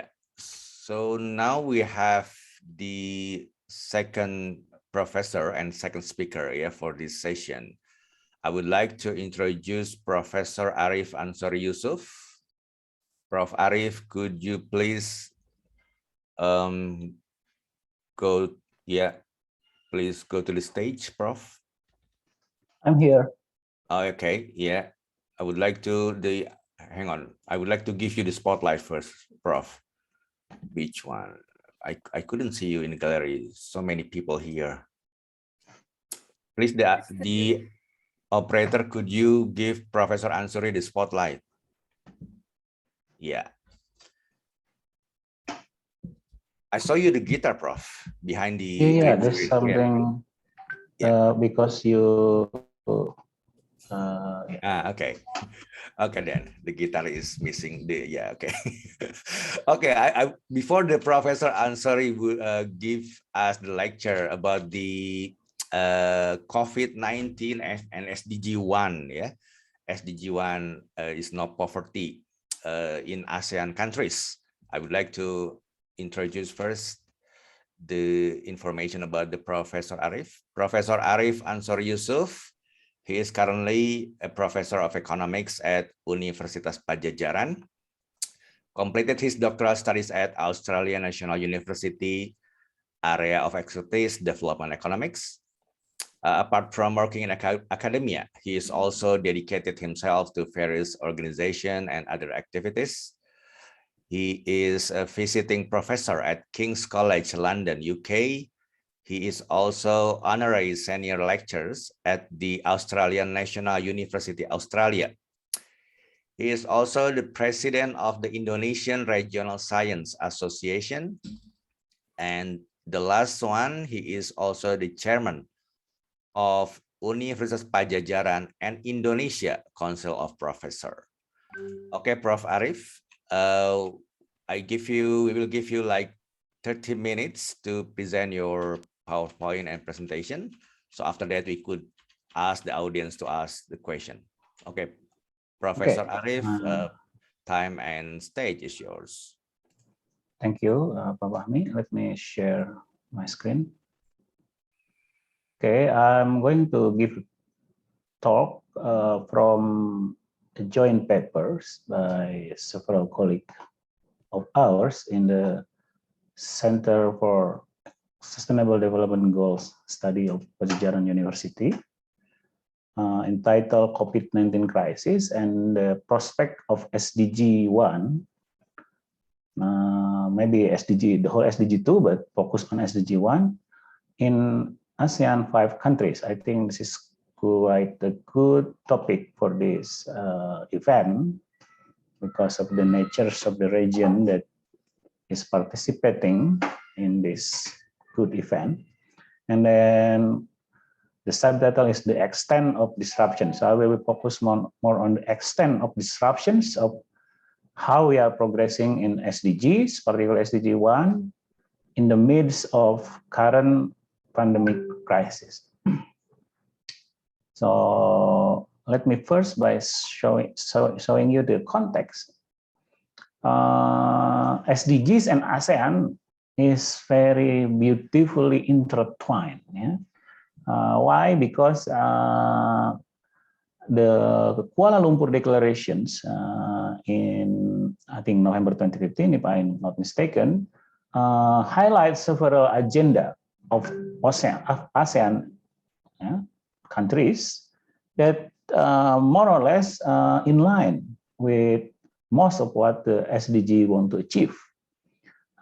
So then we are declaring in November 2015 what is called complementarity, yeah, between UN SDG 2030 and ASEAN Community Vision 2025. And that common value and principle include that development should be people-centered, yeah, not something else-centered, like capital-centered or natural resource exploitation centered, but in terms of people-centered. And then it should be inclusive, which means that it has to bring everyone in proportion, not disproportion, yeah, in terms of the outcome of the development. It should be sustainable, meaning that we should care not only for our generation now, but also the future's generation. It should be resilient. Resilient means it has to be strong in the midst of crisis or shocks, including this one. Should be dynamic and innovative. Yeah. So based on the nature, human ingenuity, and also should build around peace, not conflicts. And of course, has to be based on partnership, which is mutual partnership. So in that values and principle, then complementarity of SDGs and ASEAN Community Vision highlight 5 priorities. The first is poverty eradication. This priority, if you think again, it will be in line with those values and principle, right? Because it a cross-cutting issue encompassing dimensions that are not only one or two, but many multiple dimensions. And that include as well infrastructures, connectivity, sustainable management of natural resources, sustainable production and consumption, and of course, economic and social resilience. So, in that kind of background, so the main question that is going to be attempted to answer from this particular paper is, as COVID-19 crisis naturally affect development progress of ASEAN countries, so that include SDG. So what is our knowledge about the extent of its disruption? Is it big? Is it small? Is it so-so? There's a research question that need to be addressed by us, so that we can prepare some policies, some prescriptions in order to make all those agenda right back on track, yeah, minimally interrupted because of the COVID pandemic. So now the issue is how I'm going to answer that question, because that's a research question that need to be addressed. Now the point is how can we answer such question? What methodology that we will use to answer the question? So, Prof Arif, so this is the, yeah. Excuse me, I think your profile, your photo, your picture is like, yeah, cover your PowerPoint. Really? So yeah, we couldn't see the PowerPoint. Yeah, I don't know why. Maybe because you, yeah. What about someone else? Maybe you. Oh yeah.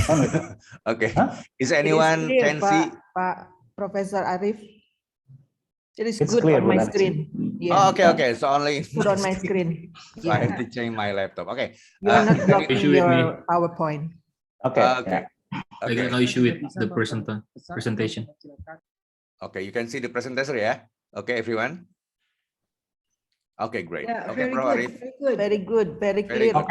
Okay. So the question again is to find out to what extent COVID-19 will interrupt the progress of SDG achievement, particularly SDG 1 and of the ASEAN 5 countries, which make this topic quite relevant to this events. Yeah.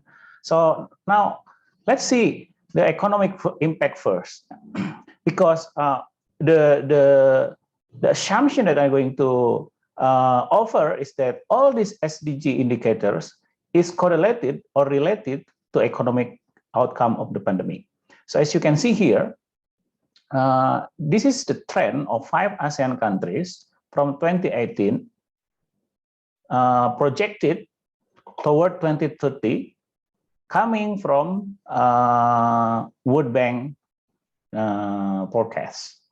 As you can see here, so this is the World Bank forecast of income per capita of these 5 countries. As you can see here, the extent of the interruption to the economy is like this. So you can see here, for example, Vietnam is forecasted not as bad as other rest of the ASEAN country. So it interrupt a little bit, but then go up again. But of course, if we want to talk about impact, we should comparing this with the counterfactual of what would have been if there is no pandemic. If there's no pandemic, then it will be like this, right? Like that. And as you can see here too, that the Philippines is the country that is the worst affected in terms of the economic impact due to pandemic. So the extent of the interruption to economic impact is the highest compared, let's say, to Indonesia, for example. Indonesia is not so bad, but Indonesia is the slowest in terms of the returning back to its pre-pandemic level. So here, to also make it relevant, you can see here this in this also. I think as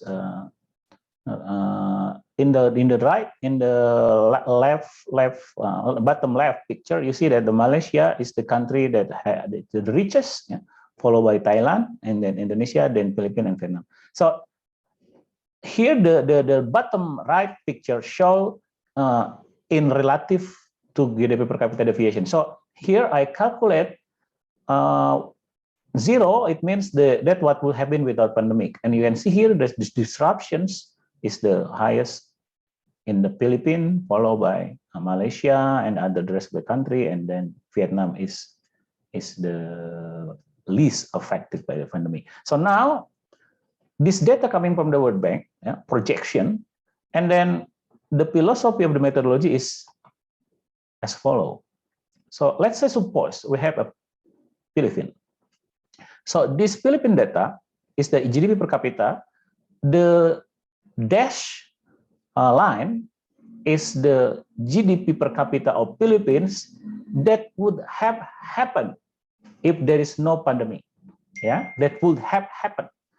So this is calculated using the pre-pandemic forecast of economic growth. Yeah, and then the green one is the forecast of GNP or GNI per capita of the Philippines using the forecast that is already taking into account the effect of the pandemic in 2020. So you can see here, so there is a gap between the income per capita that would have happened, yeah, without the pandemic, and that will happen knowing that we have the pandemic. And the gap of that is the impact of the pandemic on the economic income.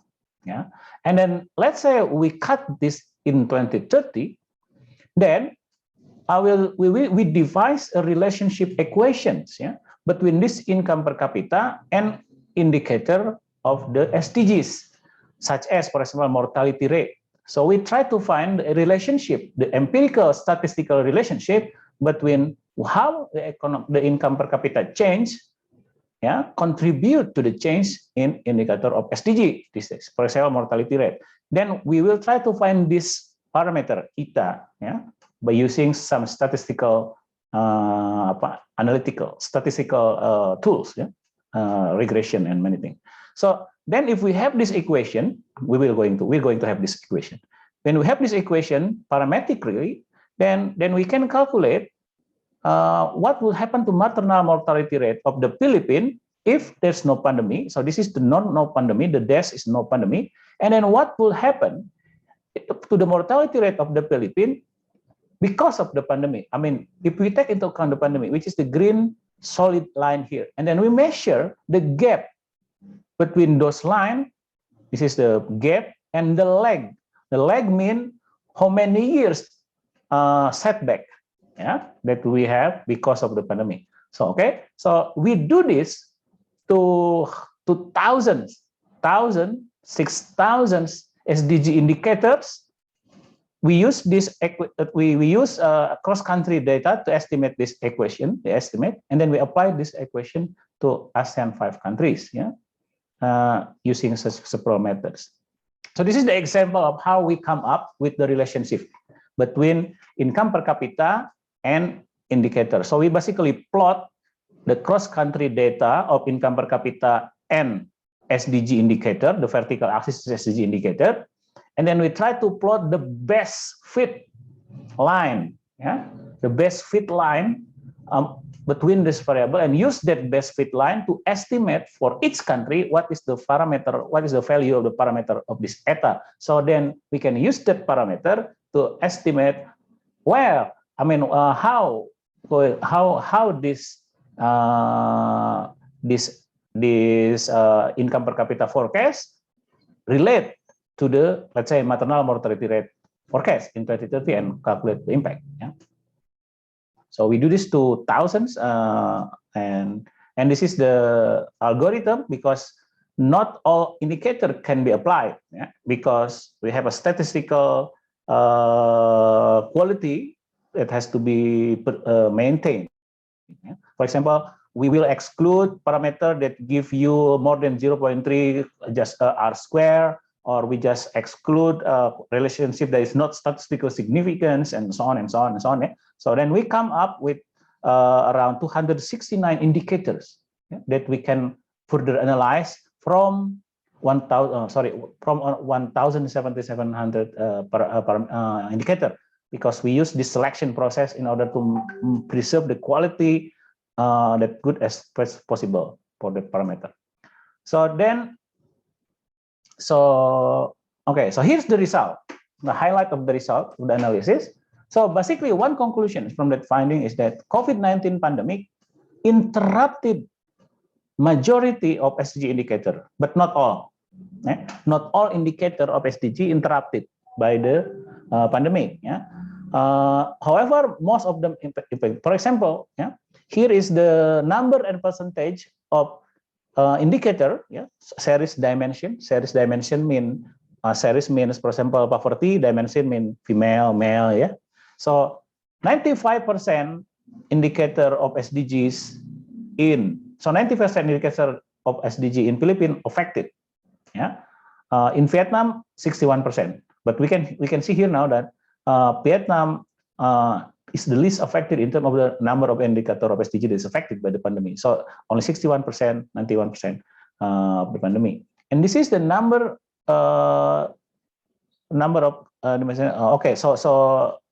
So basically, this is the difference between these two tables. Is this first table we ignoring common indicator. So we ignore the fact that not all indicator exist for each countries, because the data is not uniform. Yeah. But if we include only indicator that commonly available to all ASEAN countries, so we can use these tables, which saying that still does not change the conclusion. 88% of the indicator of SDG in Philippines is affected by the pandemic. Meanwhile, only 63% of the pandemic, of the indicator is affected in Vietnam. In total, on average, in ASEAN country, 92.6% of SDG indicator was affected, interrupted by the pandemic. Yeah? And here's the extent, the gap. The gap means in 2030, what is the gap in percentage point that is caused by the pandemic? The extent of disruption. As you can see here, on average, we can say not so much, but affected. So, for example, on average, the indicator of SDG in 2030 will be 2.3% lower compared to what would have been if the pandemic didn't exist. Yeah, so 2.27%. But it varies across countries. Yeah, for example, Philippines again took 3.9, almost 4% gap, yeah, on average for all SDGs, and Indonesia is 2.3%. Vietnam is 0.7%, so it's the lowest. And if you see poverty, Philippines 5.6% lower, the population, I mean lower mean worse, yeah, higher poverty in 2030 because of the pandemic. So this is the effect of the pandemic on indicator of no poverty of SDG in the Philippines. Indonesia is 2%. So the conclusion is it's affected, but to me, it's a manageable disruption. I mean, manageable disruptions. If we can do something right, it's a manageable. You mean we have a resource to return this back on track. Yeah. So that's the gap, and this is the lag. Yeah, the lag. So the lag is 1.6, 1.57. What does it mean? It means that because of the pandemic, the development indicator of the SDG parameter that because of the pandemic has been set back by 1.5 years. It's a setback of 1.5 years. So it means we return everything to 1.5 years ago, and that's the development outcome because of the pandemic. So pandemic basically make us apa bahasa Indonesia bergerak mundur ya, setback 1.5 years. Yeah? And again, the highest lag will be Philippines 2.6, and then Vietnam is 0.36, Indonesia is 1.6, and then the largest lag or the longest lag will be I'm seeing 2.1% of gender equality. Yeah, so that's the biggest impacted is gender equality. Yeah? Gender equality because of the pandemic. So in terms of the SDG 1, I would like to highlight a little bit more. Yeah? Our SDG 1 is no poverty. So there are actually two kind of different indicators that I can divide into two, yeah, poverty, yeah, in SDG. The first is called monetary dimension. So monetary dimension means your income or your consumptions in dollar, in rupiah, in pesos, in ringgit, yeah, in dong, Vietnam. So that's monetary, your income. But also there are other dimensions of poverty. For example, access to basic services. Yeah, for example, proportion of household covered by social protection, proportion of children receiving child family cash, and so on and so on. Yeah, this is the sanitation service, drinking water service. That's the other non-monetary dimension of poverty. And this indicator, both monetary and other dimensions of poverty, was part of the indicator that we studied on this paper. Yeah,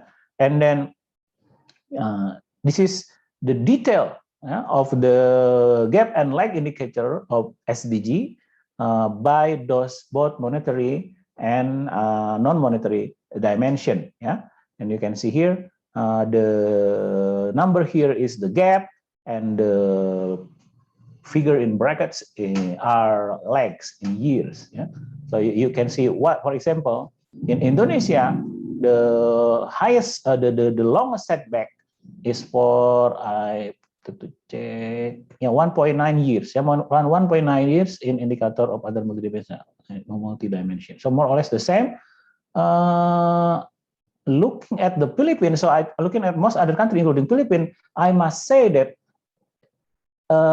it seems that the effect of the pandemic on poverty is larger for non-monetary dimensions rather than monetary dimensions. If you can see here, that's my casual observations of these numbers. Yeah, not statistical testing, but this is casual observation of this number. You can see that actually non-monetary dimension is more affected by the pandemic compared to monetary dimensions of this poverty. Yeah, so drinking water, children with pension, and things like that.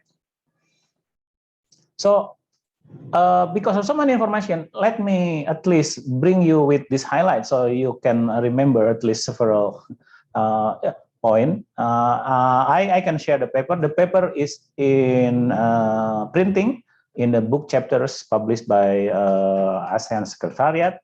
area. Yeah, area will be a book chapter published by Springer.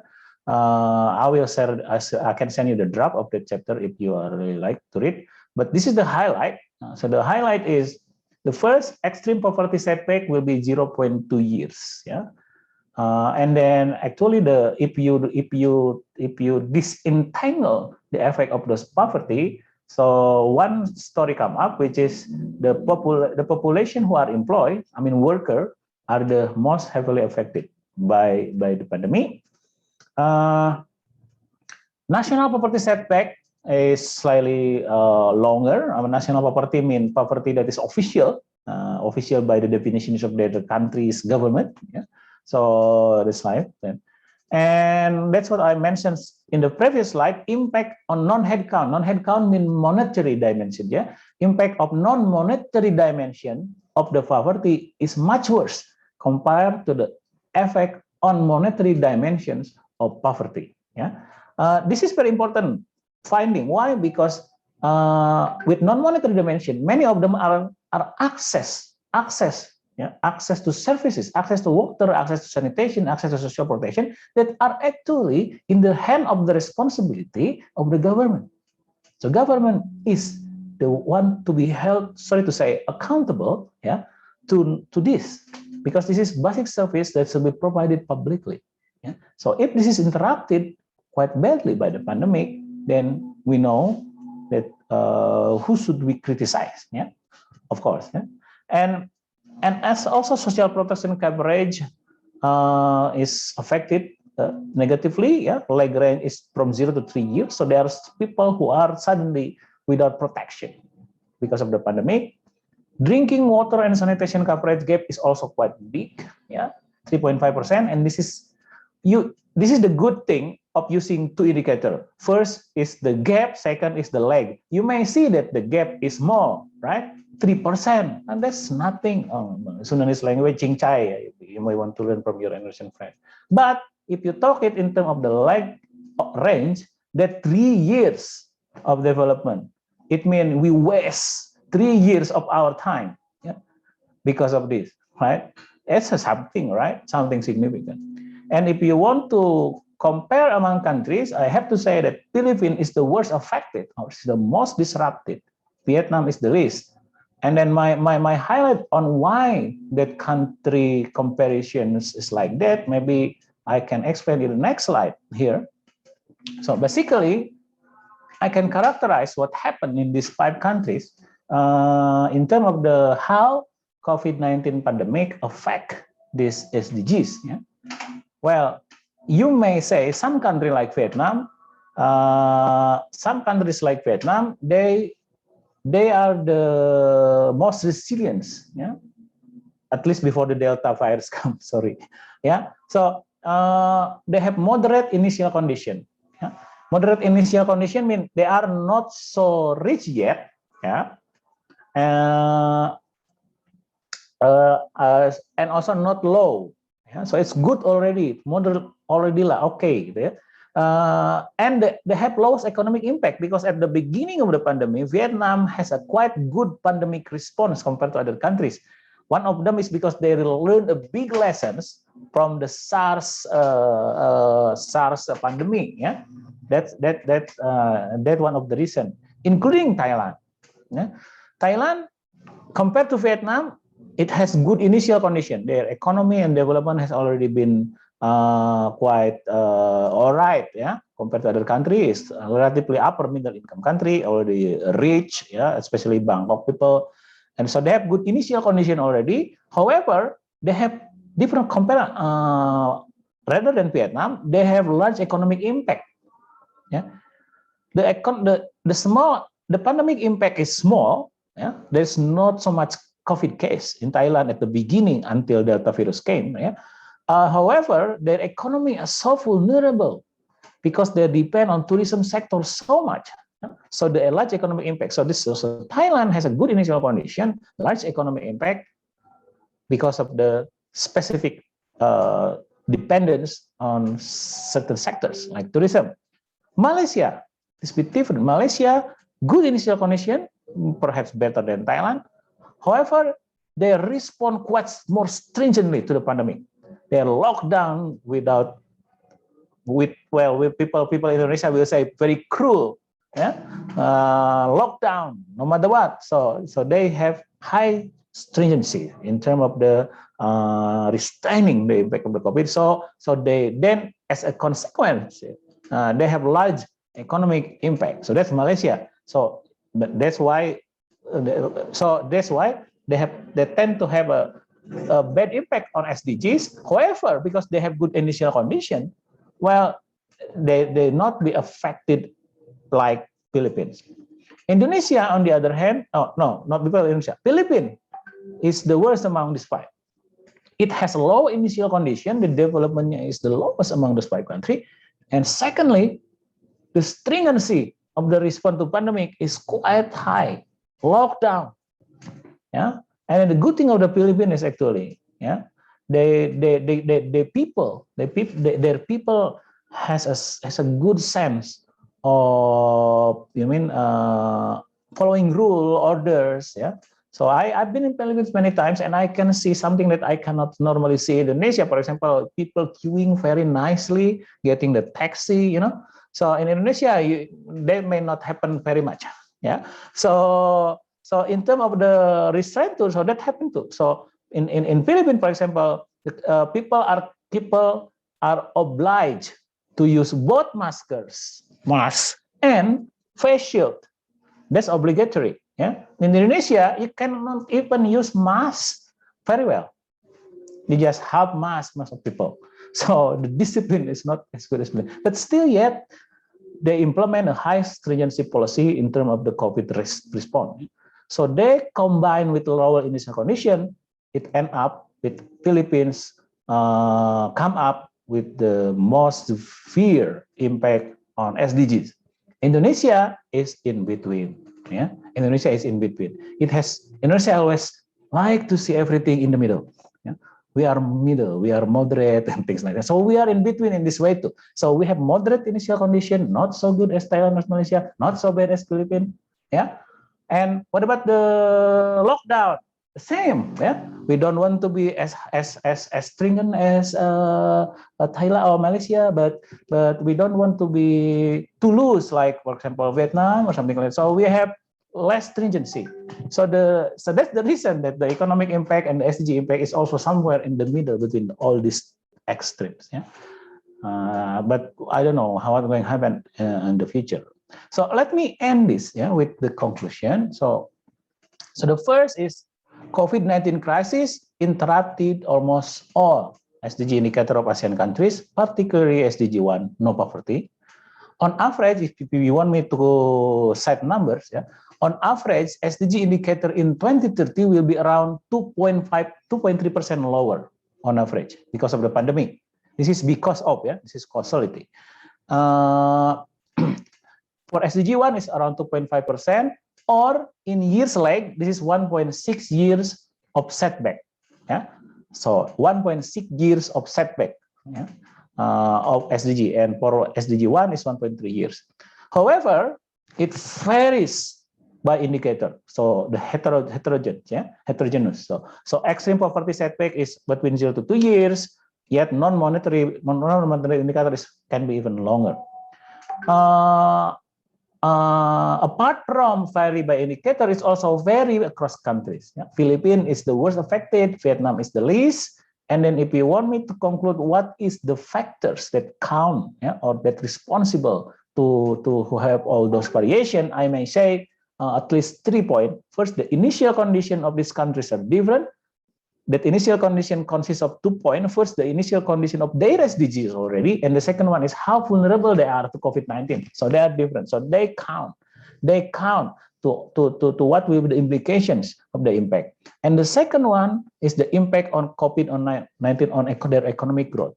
Yeah. So the economic impact of COVID-19 on economic growth vary by countries. Yeah. It depends on what? This depends on how stringent the government in terms of the containing this virus, yeah, and then of course how people perceive the trajectory. Because I'm not the one who projected the economic growth. This is World Bank projection that I use to adopt on this approach, yeah.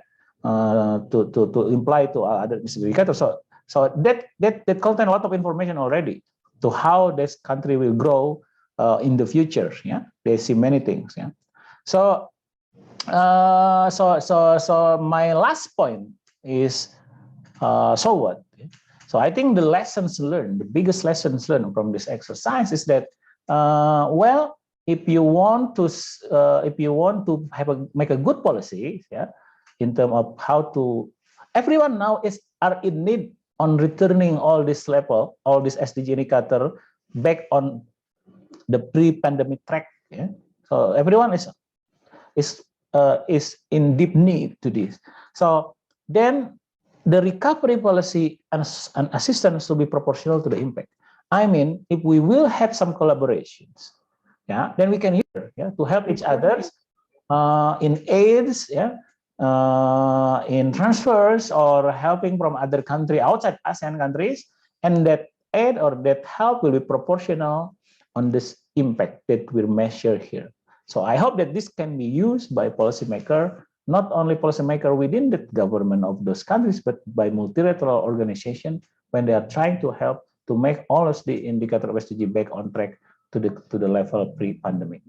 So I think that close my presentation. I hope this is exactly half an hour, and I would happy to answer questions. Thank you.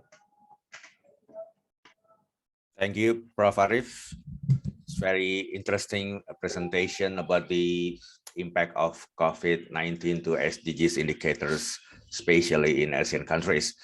So I would like to invite all the audience and participants to ask or to have share the ideas or share a question to Professor Arif.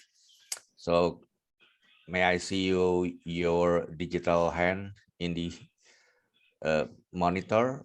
Please raise your hand, please, if you want to ask question.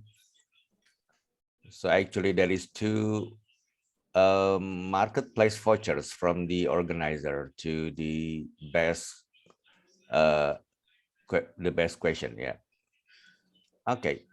Is there anyone who raised the hand? Not yet. Is there any in the chat box? Not yet. Okay. Yeah. I see one hand in the monitor. Is there any, please? Okay. So I will let Minahil, yeah, Minahil Masud from NUST to ask question first. Okay. So Minahil. Right, so it's been identified that there is a gap in the SDG and our goal to achieve those. Are there any policies in place to cover that gap, or are we going to let the years be wasted?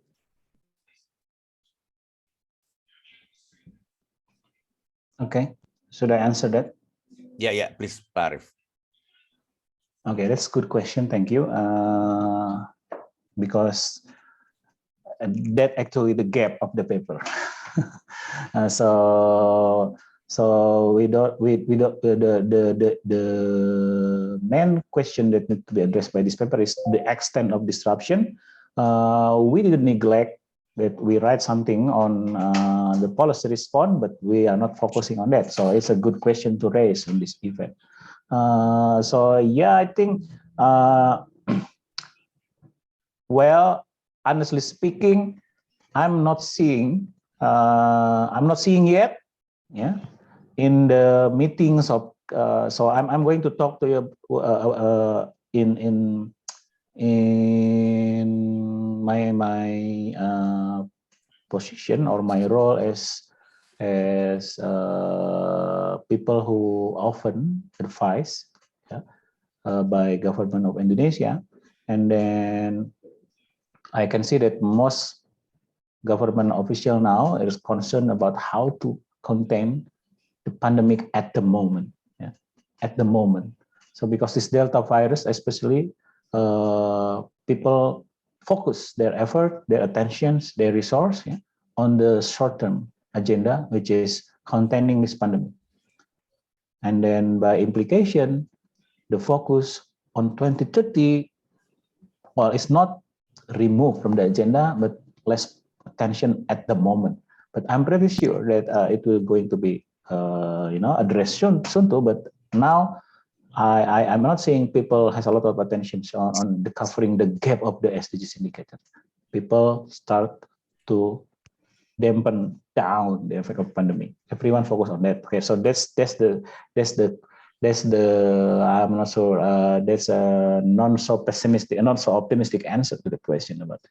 However, I'm quite convinced that soon when this pandemic is over, people will start to do this. But what I'm seeing is a lot of multilateral organizations, UNEP, World Bank, they start already seriously thinking about the post-pandemic world. Yeah.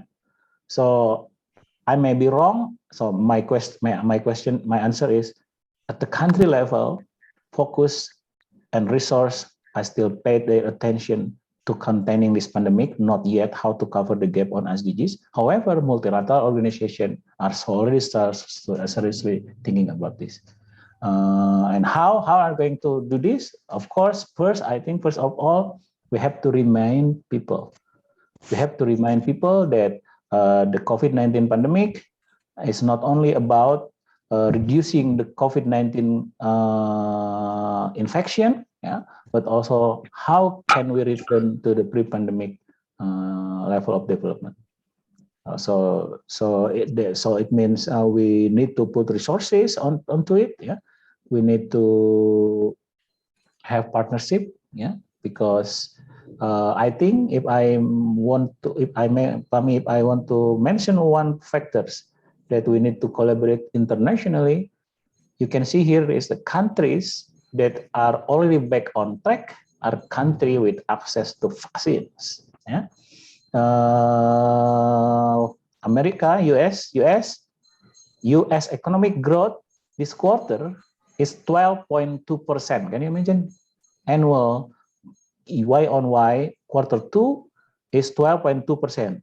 So Indonesia is so proud with 7%, but yet US is actually 12.2%, and Euro area 13.3%. Euro area, because they are US especially, they are already almost in 1 quarter ahead. Their GDP already touched the GDP that what would have happened without the pandemic. Yeah, Indonesia, no one predicted that fast, and the reason is Indonesia and other country too, Thailand particularly, because they don't have as good access as what they have on vaccine. So this is the issues. So everything is all about vaccine now. So everything is about herd immunity now. So for example, in Jakarta now, already down case. Why? I think one of the reasons because the last survey several months ago say that 50% of Jakarta people already been infected yet. So they have already a natural immunity to COVID, and then combined with vaccine, so it meant it's already many people already pass it. So but other area is not yet. So the vaccine is crucial. So if this vaccine we cannot get equitably, among countries, there's no way that we can return the SDG to its pre-pandemic level. Because there are other than the vaccine, of course, but it's harder, especially in Indonesia. You cannot rely on health protocol alone to contain this pandemic. Vaccine is the key, because we are not as disciplined as you Philippines in terms of English, for example. So vaccine is the key. So this is the area where country in ASEAN should collaborate, and also together with other countries. But in the future, because you are younger generation, I think is how that if something like this happen, we have our own vaccine. I think if the situation is like this, and that's something simple to say. It's difficult to done because one of the key features of this development is mRNA, for example, mRNA vaccine. That's a very high-tech development that not any country can develop because it so many things involved. Yeah, but I stop at this. I stop at this point. So I will let other people to ask about other questions. Okay, Prof Arif, thank you very much. Since you mentioned that Philippines will get worse impact from the COVID-19, so I think in my chat there is 3 person from Philippines and also people who raise hand. I think most is from Philippines, so I will let the people who raise hand to ask Prof Arif. So please, Rocky, open your microphone. Yes. Hello, good morning, Professor Arif. My question is actually related to what you have said earlier about vaccination rollout. As you have said, vaccination rollout and distribution will actually help us lessen the gap or open the economy and improve our responses for poverty eradication. However, as we all know, Western countries are actually monopolizing the vaccination distribution currently. So, as on your personal note, sir, what do you think, as an international community, what do you think we can do to, like, maybe urge Western countries to share the vaccines with other countries, or what can UN as the developer of the SDG do to intervene in this situation? Okay, that's Prof. a Arif? very relevant. That's very relevant, and it's a $1 million question. Okay, something that you asked. However, I will not attempt not to answer. I will try to answer and at least give you some idea on how to think about it further. Yeah. But what is sure is that I'm not so sure we are yet in the positions of influencing global political economy. Even this conference, this conference has 400 participants. We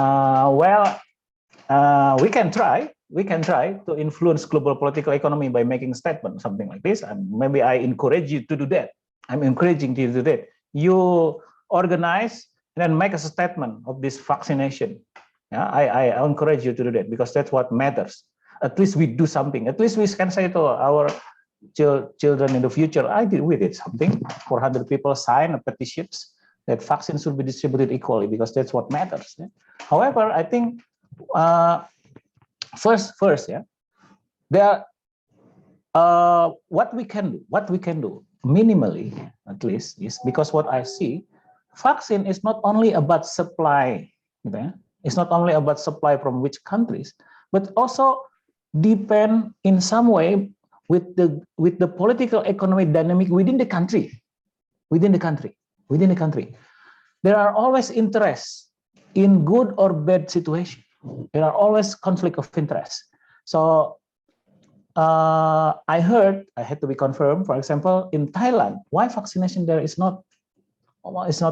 still very low, because of this interest on developing AstraZeneca vaccines in Thailand, in their own country, and this involve business interest, business interest, and things like that. So this has to be watched. Yeah, this has to be watched. In Indonesia, for example, there are interests to make vaccine not free for everyone. People can sell vaccine. So you go to pharmacy, to apotheke, and then can buy vaccine. That's something that, thank God, they cancel the idea, because that are against the very natures of herd immunity. Vaccine should be given to people who give the benefit most to the society in terms of the pandemic, which means death in economic is the highest value. Life is the highest value in terms of the cost-benefit analysis. Death. So mortality, if you put money on mortality, then you have a lot of dollars there. Yeah. So from economics perspective, then you have to give the resources to where is most valued. And what is that? Protecting that. Protecting that is what matters. So that's the most value in terms of dollar too. So we have to give vaccine to those that are high risk to the death. What? health workers, elderly, not people with money. So if you sell vaccine commercially, then we are given vaccine to whoever give you the highest willingness to pay, not the risk. But vaccine is a private good, but vaccination is a public good. Yeah. So this domestic political economy, this politic dynamic can also play a role in the vaccination rollout. Yeah. Well, so my answer is we can try to make a statement to global community. Yeah. So that global politics should be we have to criticize all this inequality in vaccination, but at the same time, the young generation, also has to watch over this domestic dynamic. Focus attention on something like this, analyze it, yeah, and then if that something happen and you don't agree, then you have to make a voice. I think that at least that you can do at this moment. Yeah, I hope this answer. I know this answer is not perfect because people who has a very right answer, I don't think anyone has this at the moment. Yeah, but I think that's at least that we can do. Yeah. Thank you, Prof. There is still 6 people raise hand, so I suggest that we could break to 2 group. Yeah. So the first 3 person ask question first, and then you answer in the group. And then I will let the second group to ask the question. Okay, first, Crystal, please. So good afternoon, sir. Already Yeah. afternoon here. So it is undeniable that continuing lockdowns or community quarantines is a big factor in why the Philippines economic is worsening. Why do you think Philippines or the government here in the Philippines still mandates lockdown despite of the numbers you have presented? So, or do you think this lockdown would be useful in the long run? Okay, thank you, Crystal. The next is John Carlo Duya. John, please. Hello, good day. Good day. Can you hear me? Yes. Okay, sir, based on the data presented, what is your advice to us, students, because majority of the participants today are students? What is your concrete advice to us based on the economics perspective on what we are advisable to do to bridge the gap of COVID-19 problems, because it really affects our economy severely, especially here in the Philippines? What is your advice to us aside from following health precautions and vaccinations to contribute in redeveloping our economy? Okay, thank you, John. Next one is Sophia. Yeah. I can't hear you, Sophia. Hello, can you hear? Yeah. Yeah. So my question is, has the surge in the need for technological equipment and software benefited? So any particular country from ASEAN come out of economic instability or gain significant growth in economy? Okay. Okay. Thank you, Can you say again? Sorry. Can you repeat? Yeah, Sophia, please. So the question is, has the surge in the need of technological equipment and software benefited? So any country from ASEAN come out of economic instability or gain significant growth in economy because of technological benefits? Okay, got it. Thank you. Okay, thank you. Okay, Prof Arif, please ask the question. Okay. First question. Sorry, the question. Yeah. Did lockdown works? Okay, my firm answer, yes. Yeah. Some people may say not so, but they are seeing wrong data. Yeah. We cannot even sorry to say, even our government, even our president say lockdown doesn't work, which I disagree. Because what people see only before and after. You see case before lockdown and you see case after lockdown still increasing. Yeah, of course, still increasing because lockdown doesn't mean to reduce it like that. We have to compare with the word what would have been case without lockdown. And so many research already showing that works if we measure it correctly, because we cannot compare before and after lockdown, but we have to compare the word with and without lockdown. Without lockdown, it will be much worse. Yeah. So lockdown work. The Philippines, I think, in terms of lockdown, I have to say this already. I know not many people agree with me, but I think it's a short-term pain, long-term gain, in my view. I may be wrong, but my best guess is a long-term gain. Indonesia, if you see the data, Indonesia is the one who are more relaxed in terms of the lockdown. Well, we are not having a recession as severe as you. However, if you see the data now, Indonesia is the country among a few countries only, predicted by the World Bank and other international organizations, that forecast the economic growth this year still lower than normal. Yeah, and I think one of the reasons is because actually we are not really very strict at the beginning. So but I'm not so sure. But God has some other intention by giving you the delta. So now country who already have a good job in doing stringent policy now has to be faced by another storm. So then it delay the long-term gain that I mentioned to you about. So sorry for that. But yeah, no one can predict what would happen. Yeah. But I think if I have to judge your government later, I still give them a pass. Yeah, in terms of how we respond to the pandemic. You may not agree, but that's what I'm I'm thinking. What students can do? Well, I already mentioned before, vaccination. Watch the vaccination, because they are.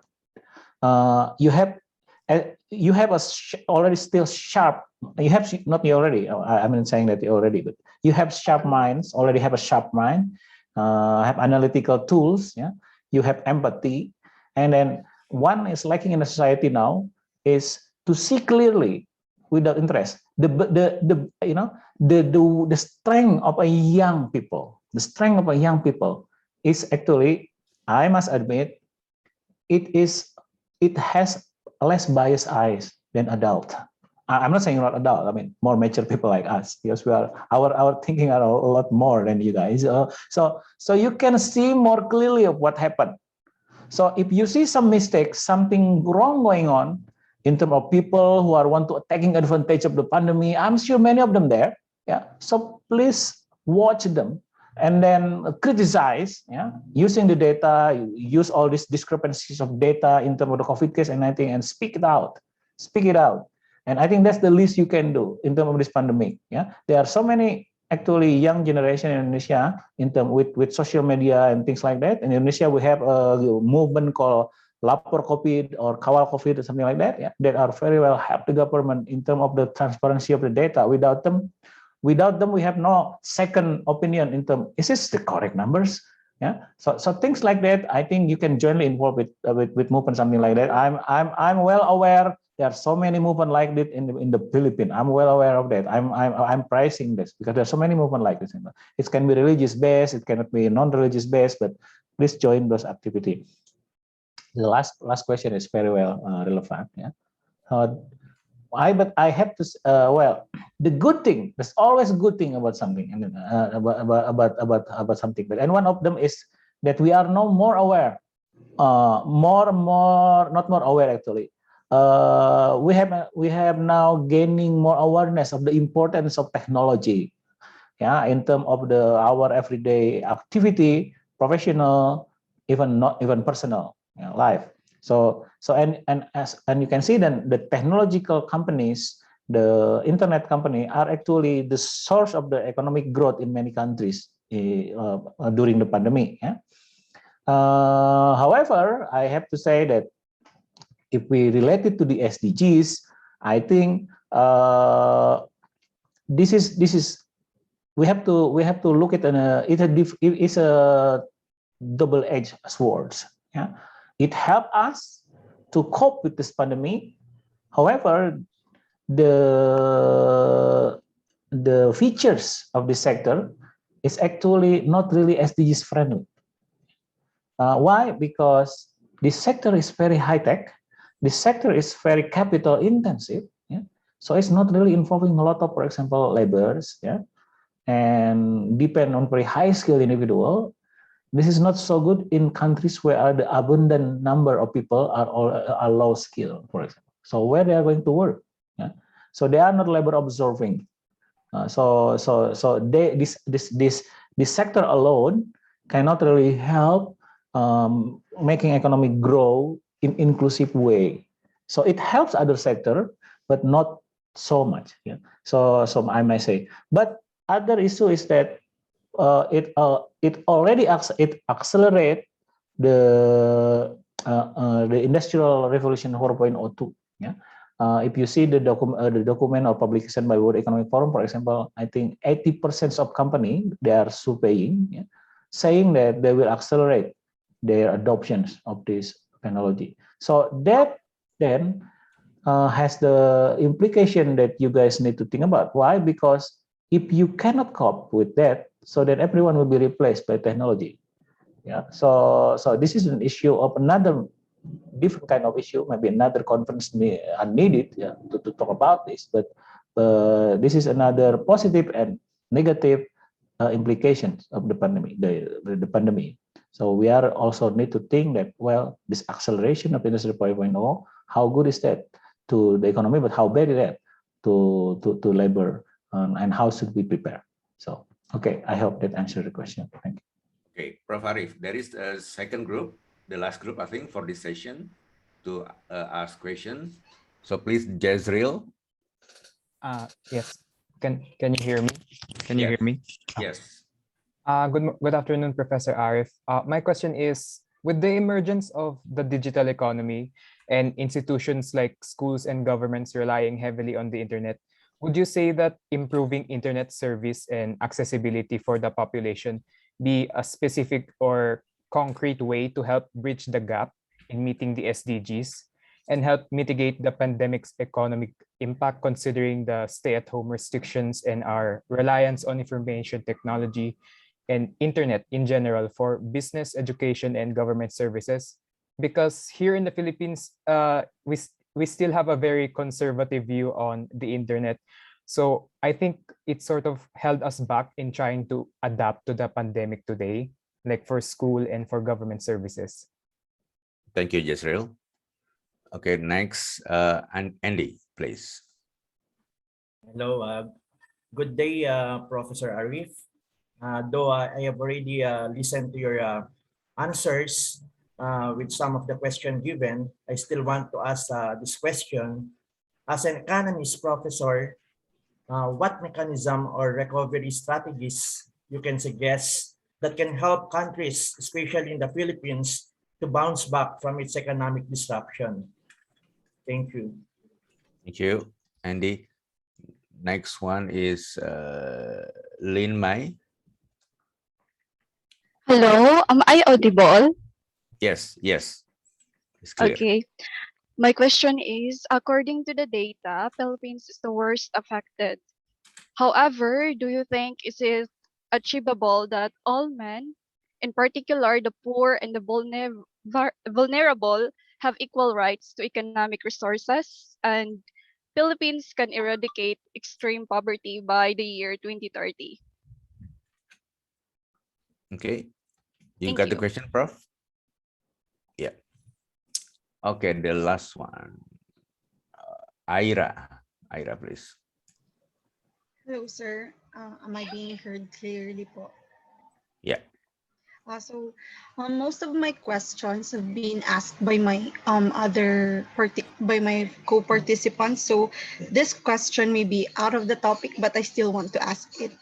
One of the focal points of the current administration that we have here in the Philippines is the Build program. It is also known as the because our current administration wants this time for the Philippines to achieve the golden era of infrastructure. Sir, do you think countries just like the Philippines and and well, based on your discussions, we had the worst effects on the pandemic, should still pursue this program despite the pandemic that we are in for the sake of our economy? Would it be Sorry, what wise? program? Sorry. It's the and build program. So So what is that? Sorry, can you explain a bit? It's an infrastructure improvement program, sir. So it Okay. will be building buildings for commercial markets, then bridges, roads, and other. Do you think it is wise to still pursue it and not focus on the current situation, which is the pandemic? And is Indonesia pursuing improvements on their infrastructure sector at this time as well? Thank you, sir. Thank you, Ira. Okay, Prof, please. Okay. How to bounce back, especially Philippines, and also I think it's relevant to other countries too. So again, in the English language, it is what is it? Complex, yeah. And in Indonesian language, it's pelik. Well, I think first is we have to stop saying that there is a trade-off between health and economy. Yeah, there's no such a thing. Yeah, economy are economy. So that include health in there. So when we talk about health measure, we are still thinking in an economic context. So there isn't integrated. It's integrated. So there's no such thing as you have to promote economy first and no, because that means someone thinking about short-term agenda relative to long-term agenda. So that includes in bouncing back. Many countries now I see they are delaying bouncing back because they are not really strong in terms of the pandemic containment. Yeah, that's the thing. So I think stop thinking about trade-off. There's no such trade-off.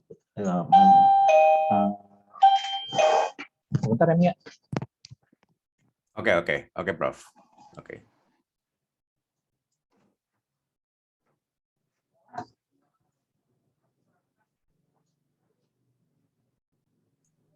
Okay, we have to wait, Prof. Arif.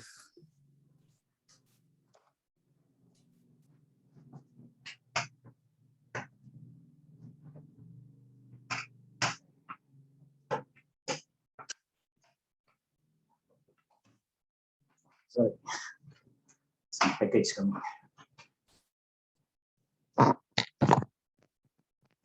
Yeah. So stop the paradigm of trade-off. Start thinking integratively, and then attention should be focused on vaccination. Yeah. Vaccination should be the focus. Make sure that there are no bottleneck both in supply, demand, and also in the commercialization process. Yeah. It should be a public good, vaccination. Yeah. And then open for others, not only vaccination, because thinking in terms of the worst case. Thinking in terms of the worst case means, well, who knows that this will last longer than 2 years or 3 years. Yeah, so get ready, we prepare. Right? Maybe we have to live with it for a while, and then we have to optimize in constraint. So study still has to be optimized, school and things like that. Yeah, maybe we have some people they are closing options. They're thinking options as if this will happen, but they don't have a alternative of what should be done if that doesn't happen. So it means maybe in scientific way it's a risk-based scenarios analysis. So we have to open up option because now everything is uncertain. Uncertainty is the most normal C now. It's a normal C now. It's uncertainty. If you find an economist like me, yeah, predict numbers like this, especially I have to say this, we are making a jokes. So no one can predict exactly what happened even tomorrow. The Delta, no one see it, but we have to do something about at least making some alternative. So vaccination is the key, and I understand that maybe my answer is a little bit normative, but that at least that we have to do. And then that's a very good point about equal right on the Philippines, because I have to.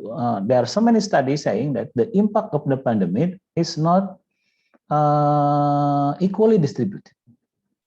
In many countries like Indonesia or Philippines, and perhaps to some extent Vietnam, not in Malaysia or Singapore or in Thailand, perhaps. The informality, the COVID impact ground zero is actually in the area where are urbanized. Then we have already high urbanization in many ASEAN countries. Because if this is sickness coming from a river somewhere, like in village area, it won't be as bad as. But this virus started in airports, and airports are in the cities, and this spread by air. So it means densely populated area. So the ground zero is the urban area, and most country in ASEAN already urbanized. And secondly, informality is still high. People, there are still many million of people that depend on daily income. If your income is monthly, it's not to be as bad of these people. But if your income is daily, one, the government say stringent, then they can die from COVID as well as can die from starvation. So if you don't, so my point is the COVID impact itself has already been unequal in terms of the impact, in that the poor are more affected than the rich. So what matters now is if we already passing the worst, so the recovery then has to be in proportion to that. We cannot let something happen. We cannot let a recovery happen which are biased again toward these people.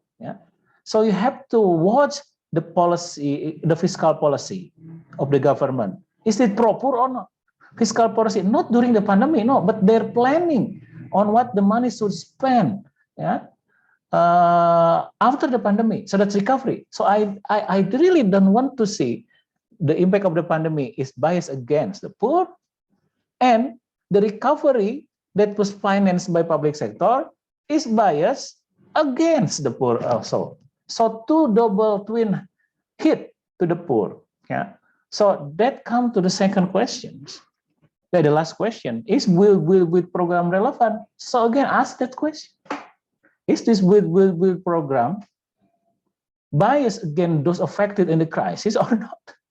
If, for example, you build infrastructures that can employ a lot of people, okay, well, that can be called padat karya. I don't know what this is. It's a labor-intensive kind of infrastructure program like Marshall Plan in the 1940s, or 1950s. That can help the poor. However, infrastructure is not only buildings or roads. Infrastructures can be what? Can be water infrastructure, sanitation infrastructure that even have a longer term benefit to those people.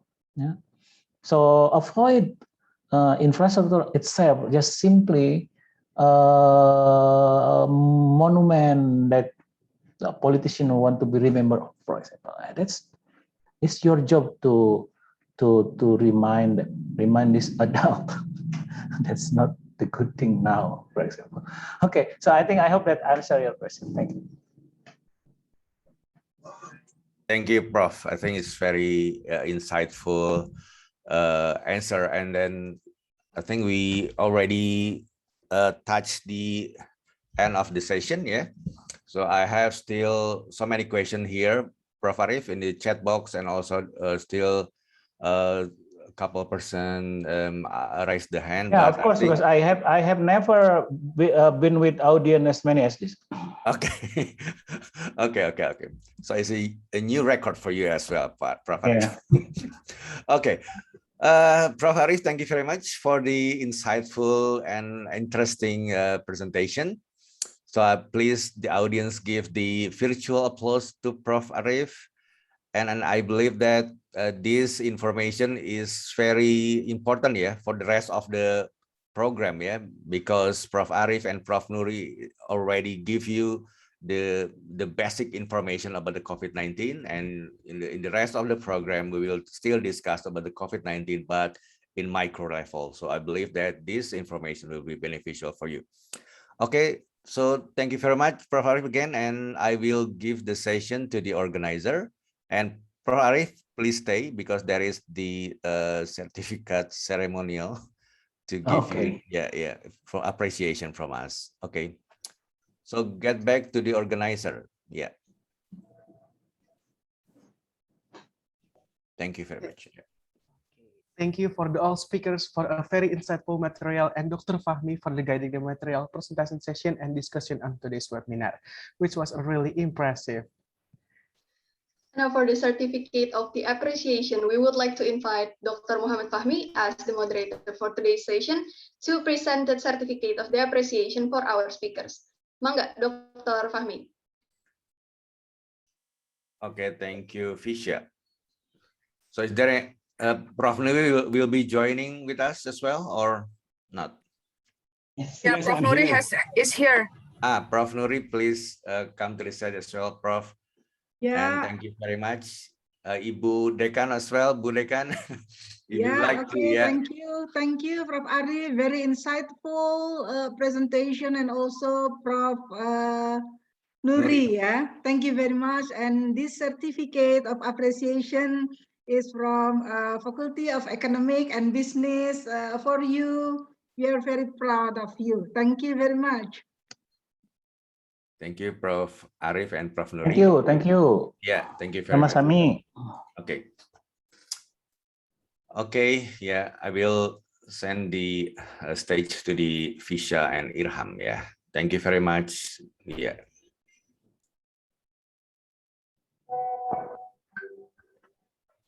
Also, would you like to? Yeah. And also certificate of appreciation for Mr. Muhammad Fahmi. Thank you very much for joining us in this summer program, and then all the support from the university. Thank you very much. Thank you, Prof. Nuri. Okay. Once again, thank you very much for Dr. Fahmi for the willingness to be our moderator for today's webinar. Okay.